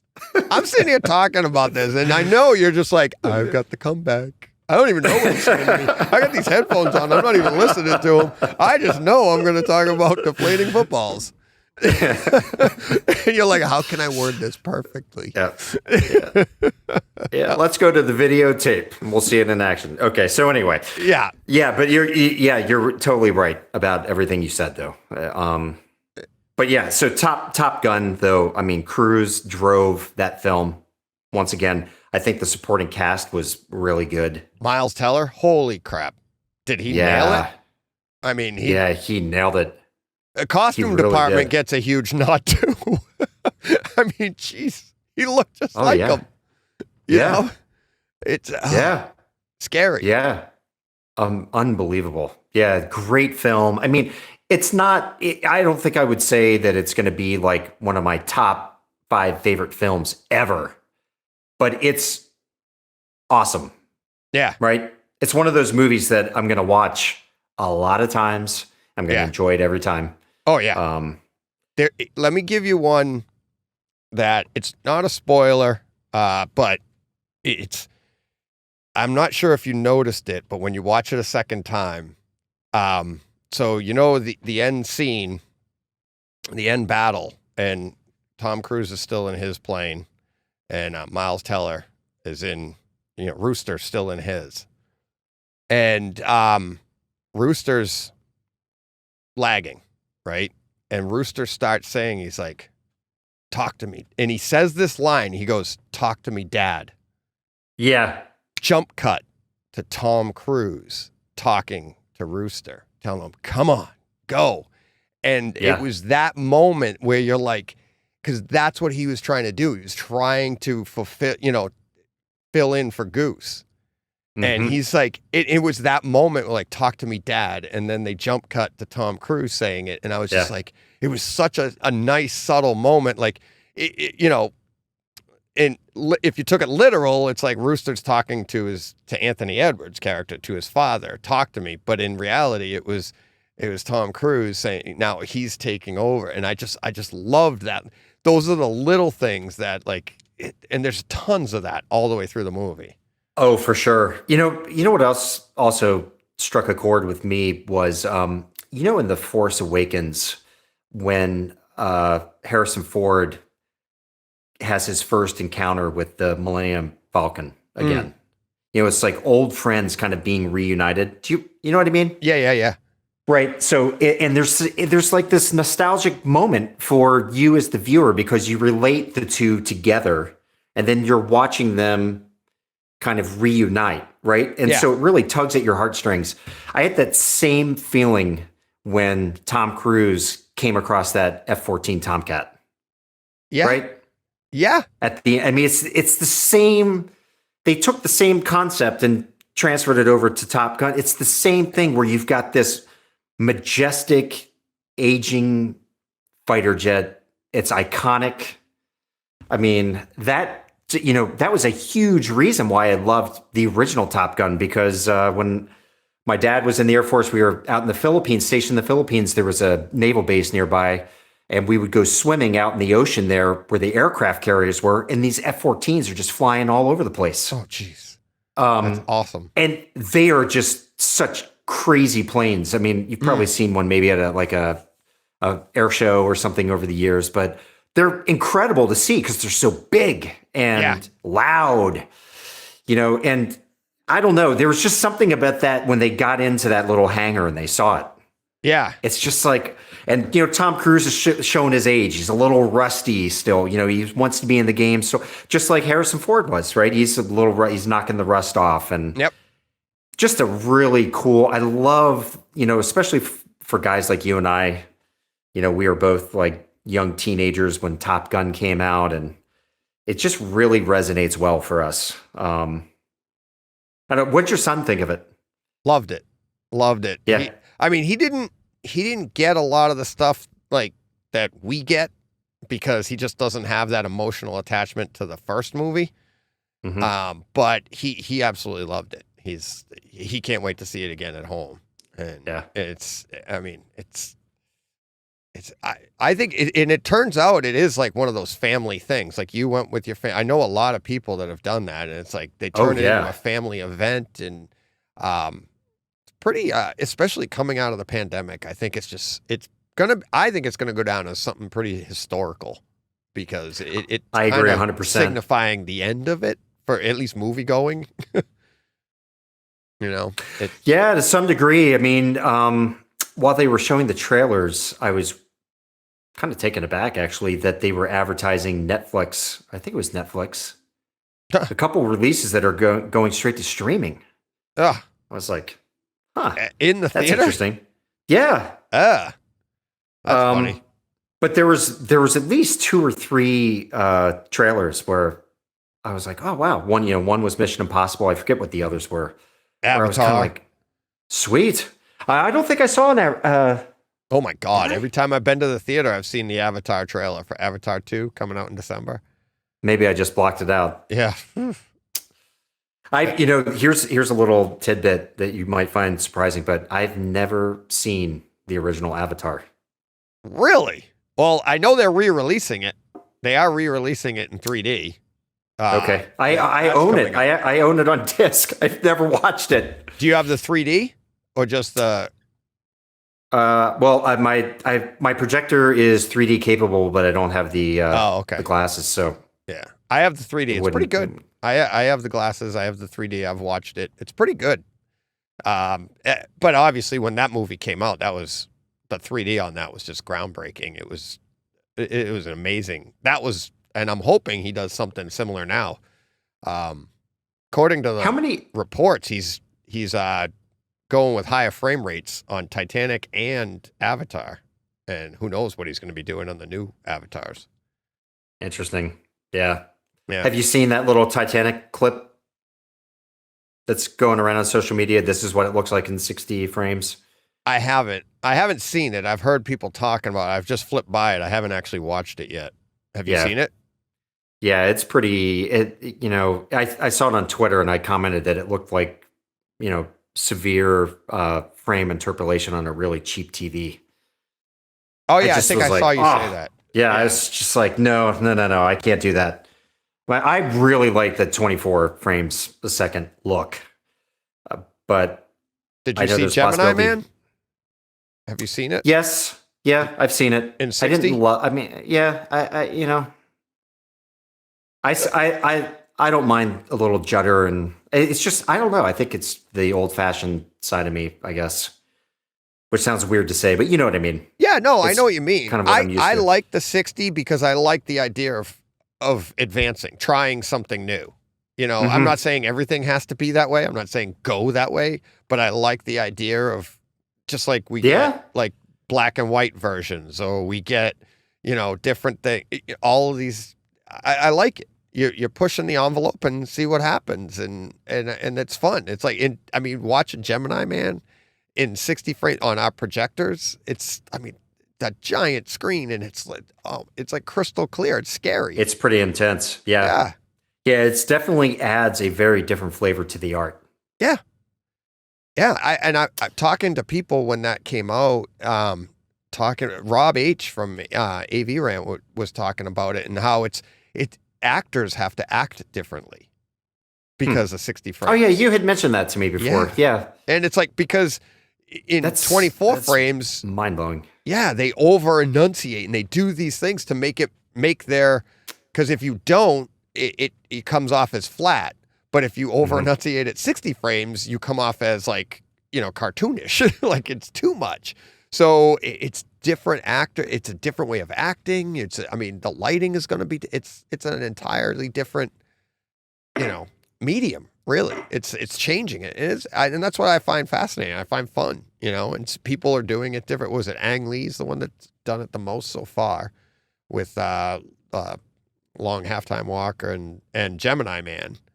Mm-hmm. And then looks like Cameron's dipping his toe into it. So apparently, so we'll see. Well, I'll tell you what, he could do 60 frames till the cows come home, as long as he gives me True Lies, at least on Blu-ray, at the very minimum. At least, just give it to us. Yeah, I know. You know, I saw it on. Yes, both of those. Yeah. But I saw True Lies on HBO HD like 4 years ago. Yeah. I don't know if it must have been an upscanned version. Yeah. I don't know. It looked fantastic. It's out there. We just got to get it on disc. Ugh. But. Yeah, we need it. He says that it's coming.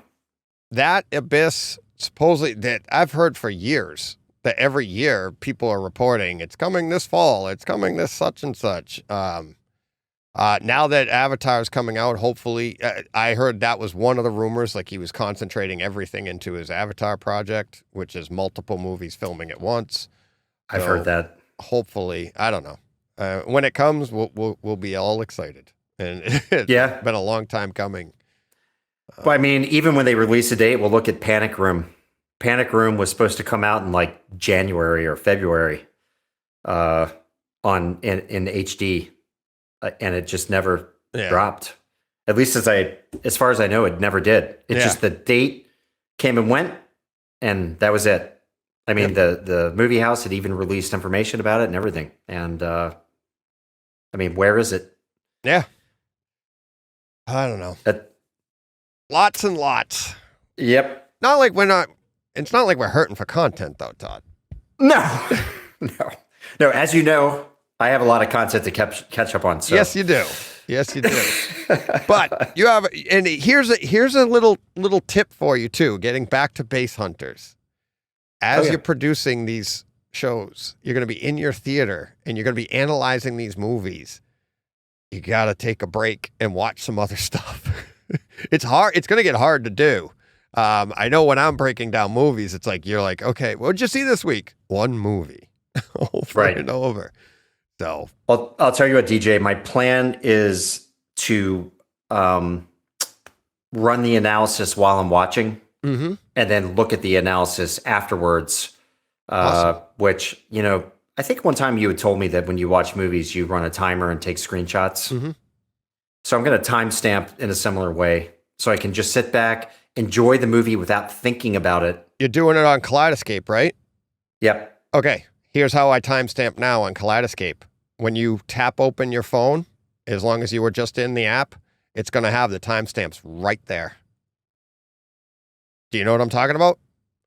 So like, see how my phone, tap it to awake? Look at my phone right now.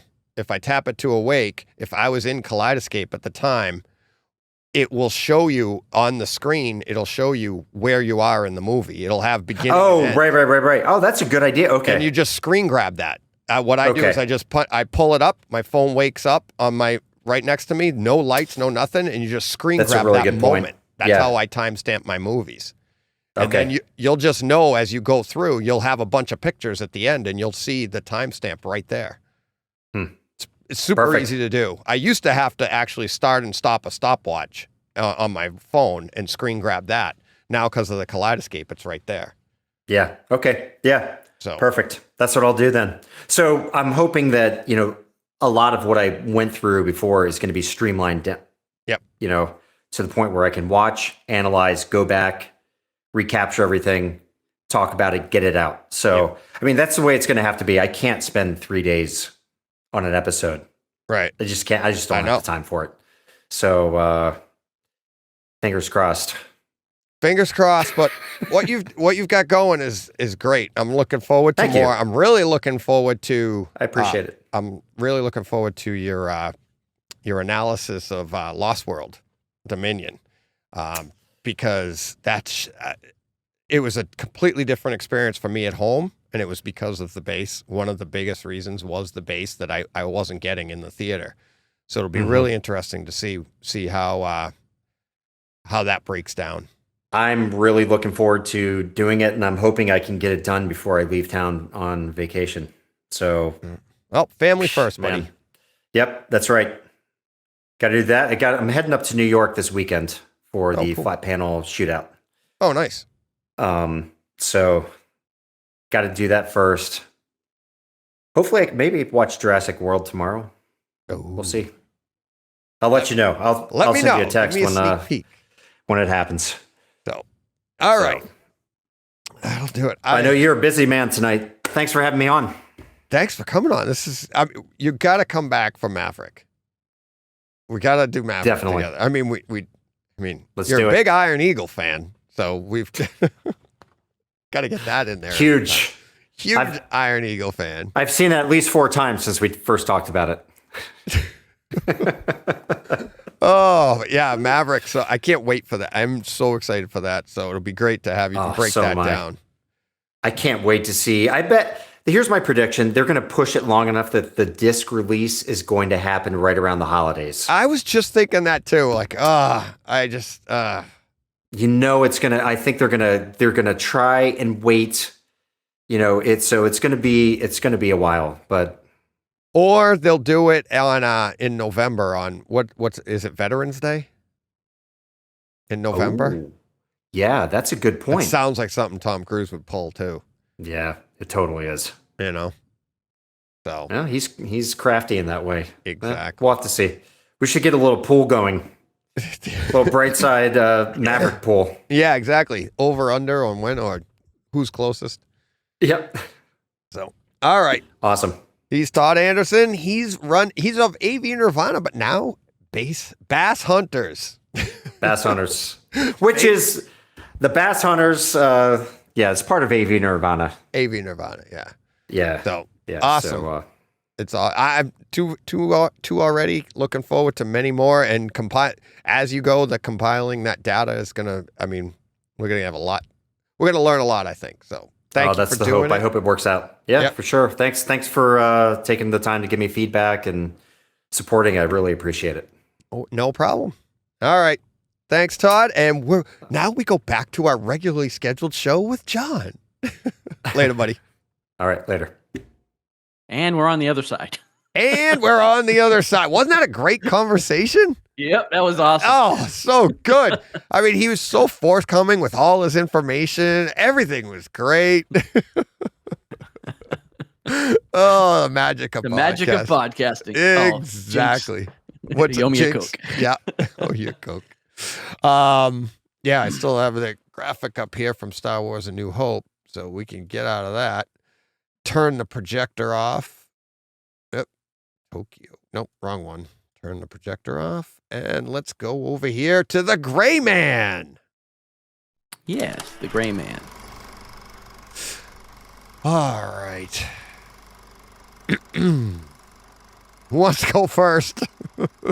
Well, before we get too far into it, I think we both have some criticisms, but I do want to say that I actually really liked the movie. Me too. I liked the movie a lot. Yeah. I thought the story was really good. I thought Ryan Gosling was good, but Chris Evans stole the show. Yeah. As the kind of protagonist. Could have done without the mustache. Yeah, but that played into it, though. It did play. It really did play into the character, but I think, I mean, before we get to the home theater part, let's say. Yeah. I wrote, and I put it in italics, a cute Chris Evans villain movie. Yeah. Because I really feel like he's like, he doesn't want to go Miley Cyrus and start wearing short shorts, but he's right. He's trying to break. And I love Miley Cyrus. I love what she's done. I think she's a tremendous artist. And she had to do what she's been doing to get away from Hannah Montana, right? I feel like this is like him doing. Yeah, he's trying to get away from Captain America. He's just so good as the character. Captain America is such a good guy. He can do no wrong. And in this movie, it's like this guy cannot do anything right. Like he is just. No, he's all scorched earth, right? Yeah, he's just like and it is kind of leave your brain at the door. I mean, it is. We're going to destroy a city to get rid of this guy. But it's not the just deepest so much fun of movies. No. But it was fun. Billy Bob Thornton is great. Yeah. He always is great. Again, I'm not the hugest Ryan Gosling. I mean, I guess I don't have anything against him, but he doesn't do a lot of things. So, but I mean, he was really good in this. And like I said, I had a lot of fun with it.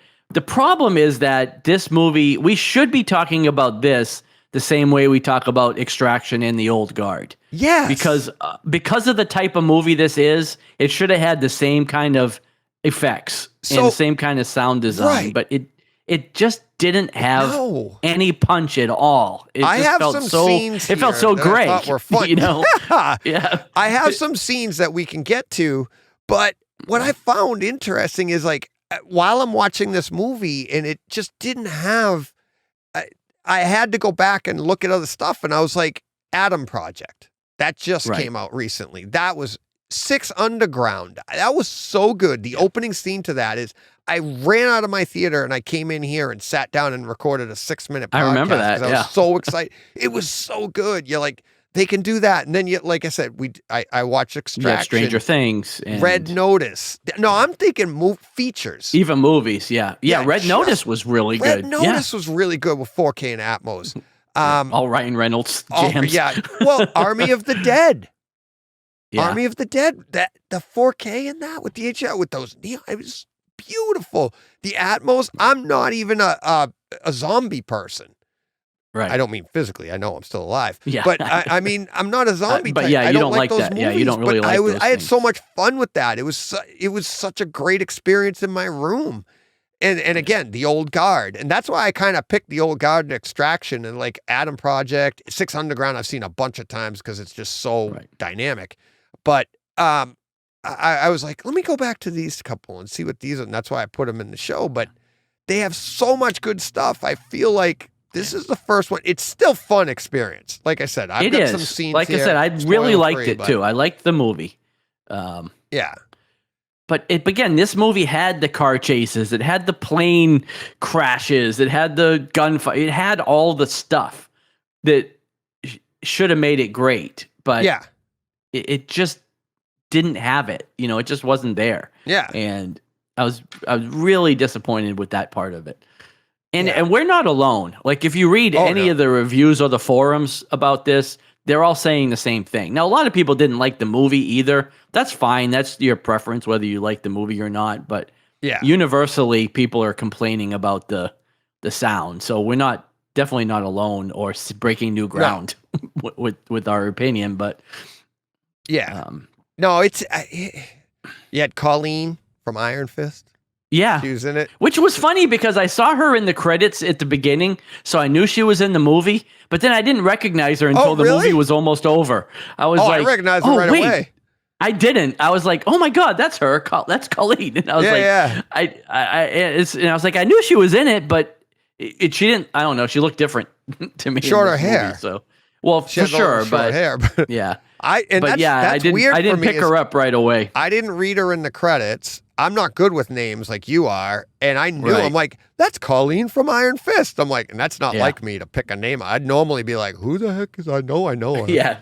But yeah, I grabbed that. But yeah, so let me go over some scenes that I got at, they were all spoiler free. I lost the last few. I don't even have timestamps for, but I got a few timestamps here. At 22 minutes, 50 seconds, a couple of characters are standing in a field, kind of like an airline. You'll know the scene, but there are bugs, like groups of mosquitoes or whatever, off to the right rear of your room. Super annoying, super discreet. So it was really cool. I made note of that. I was like, that is awful, because you're like, what the heck? Yeah, because you want to start. It felt, you're like, yeah. So that was kind of cool. At 27 minutes, this is an HDR scene. This is a hand-to-hand combat fight, but there was colored smoke bombs going off. You know the scene, right? Yeah, I do. It looks fantastic. It looked like such a fun way to be like, how can we make this even more fun and move it? It's just weird, but you wouldn't do that in a fight. But that one was really cool. And then let's just say after that, it transitions to a jumping out of an airplane type thing. Right. I thought that experience was really good. I thought for surround sound, your room was kind of spinning. You had and I liked how they kind of blurred the screen too, kind of what it would feel like to jump with, if that was you, like when you go underwater and you can't really see well, but that's what this was like. I thought that did a really good job. Really good, really sucked you into that moment. At 40 minutes and 42 seconds, the music, it starts around and over you, but not in front, and then it just kind of moves in and out around the room. The way you'll know what you mean when you get there. I don't want to spoil anything, but that one I thought was really cool.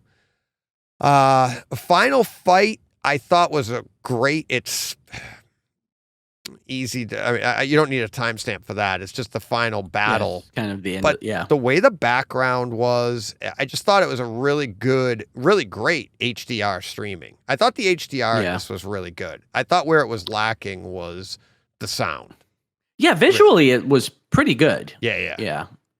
Even the mustache. Yeah. That was the cheesiest mustache too. It was so bad. So, it was like 90s porn mustache, They would go, and they made fun of it in the movie. Yeah, they did. Yeah, it was definitely a choice. Like, I don't think Chris Evans is walking around like that. No, not at all. I had Silverbird, the song. Yeah. That was a really cool use of the song and the surround effects. In the room, it just the way you'll know it when you get to it in the movie.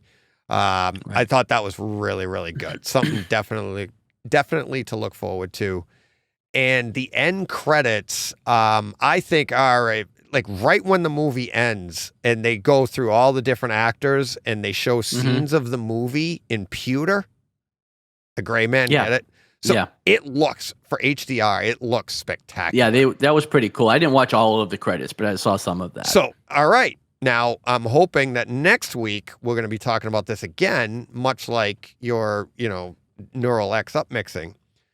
After the title page ends, listen, this is really cool. Most people, like I was so taken aback by the HDR end credit part, right? Then when that's done, usually it comes up and goes to the top corner of your screen and then tells you other things to watch. So everybody clicks out from there. Don't. And listen to this clanking sound that goes around your room during the. So I have to go back. I have to go back to the credits. Yeah, go back to the credits and then listen to this clanking sound that goes around the room, like kind of elevated too, and it goes clink, clink, clink. It's really cool. It starts at the front. And I believe it goes counterclockwise around your room. It's so subtle. Most people wouldn't even know it's there. Like you said, everybody flips out of this. Oh, I was clicked out. Yeah, way before that. And I would expect that. But I was so engaged with the, pewterized scenes. That I don't even know if pewterized is a word.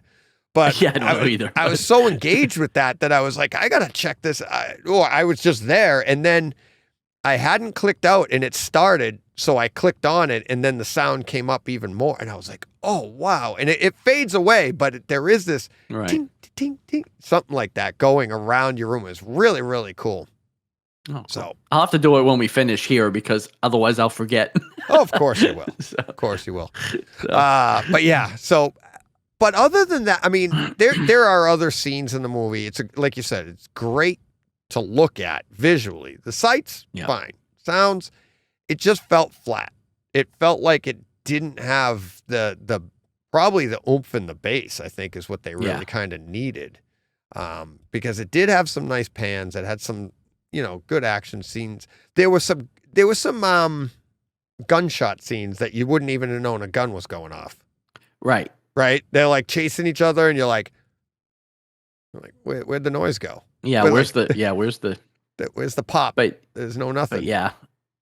And it was Prague, I guess, is where they filmed some of that. So it was beautiful. Yeah. Like the scenery, like some of that stuff was really in the like Croatia, the castle and all that stuff was really cool. Like there was some cool visuals there.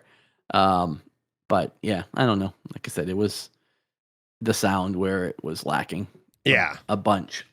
Yeah. That's too bad. But I wouldn't stay away from it. Like it's still worth the watch, and it's worth the home theater experience. There's some great it's got stuff some good HDR. Yeah. So, what's your on Netflix? The ones that I listed. How would you rank those? Adam Project, Six Underground, Extraction, Red Notice, Old Guard, Army of the Dead. I think the Adam Project was number one for me. Yeah. But maybe that's recency bias. But I just remember really being blown away by that. Everything. By that picture, movie. sound, everything. Yeah. And a great story. I loved it. And then Six Underground, probably just for the theater experience. Yeah. Part of probably Six Underground. Six Underground might even be better than Adam Project. I don't know. Adam Project had a lot. But Adam Project Six was really Underground, good. once you get past that opening scene, it's not same full engagement. It's like Adam Project kind of paced their stuff. Six Underground's got probably one of the best streaming openings of all movies. The opening 10 minutes. Yeah. And then Tomorrow War is pretty good too. Tomorrow War is really good. Too. Yeah. But and then Amazon. Probably Old Guard. And the rest of them just kind of fade into like fourth. You know what I mean? Yeah, I would say I haven't seen them recently enough to. Yeah, Adam.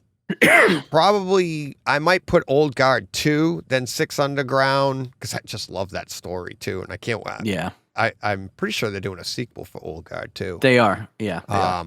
Extraction, Army of the Dead, Red Notice, and this one's coming in way behind. Way at the end. Way behind. Yeah. Good movie, but super entertaining, funny. It was a better movie than some. Like I think it was a better movie than Red Notice.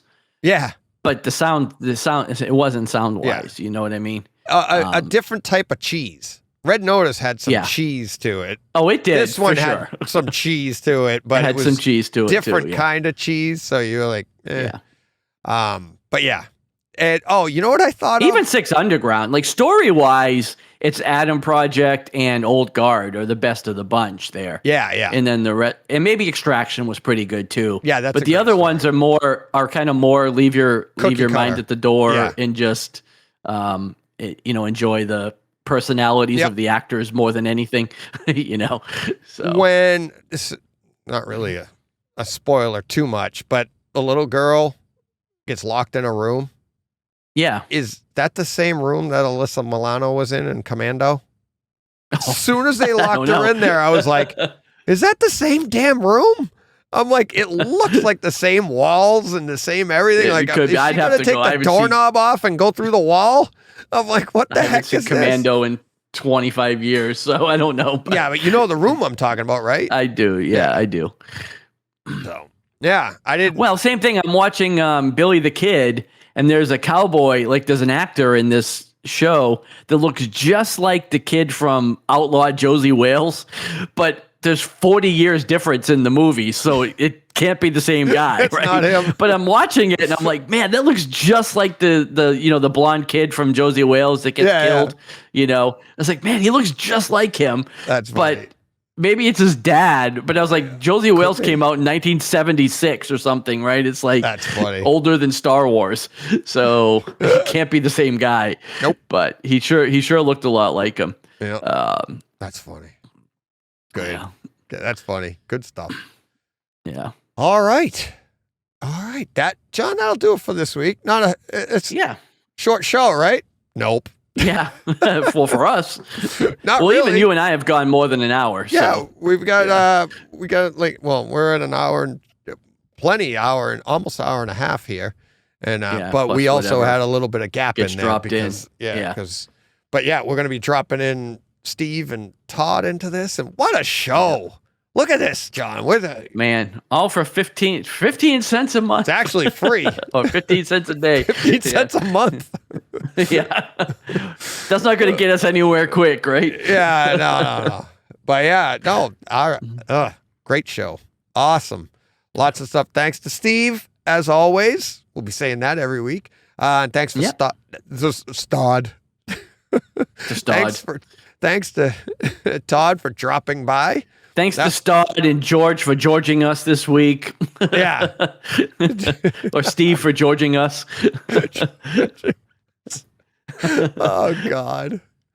So you can tell we're just pros at this. Yeah. We're home theater guys. We used to be locked in a dark room by ourselves. Exactly. Every now and then we peek out to say hi and then screw that up. Oh, all right. That'll do it for this week. Rate, review, subscribe, support on Patreon. All of that stuff. Patreon.com. But I don't think we said that earlier. Patreon.com/Brightside Home Theater. We didn't. Yeah. We just said we love Patreon. We didn't tell anybody what to do with it. We didn't tell anybody where to get. Yeah. We really like Patreon. It's a great platform. It's a great platform. So go there and support somebody. Yeah. We're idiots. Support your favorite podcast. I don't know why we're not getting any supporters. Oh, we're stupid.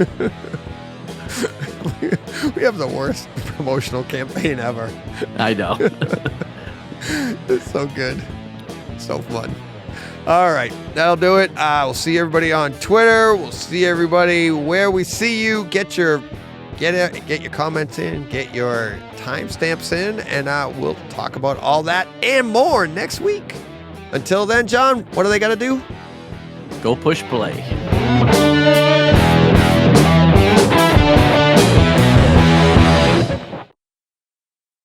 Hey, Fred. This has been a Hey Fred production with theme music by Jeff Bernhardt and Throne Vault Productions.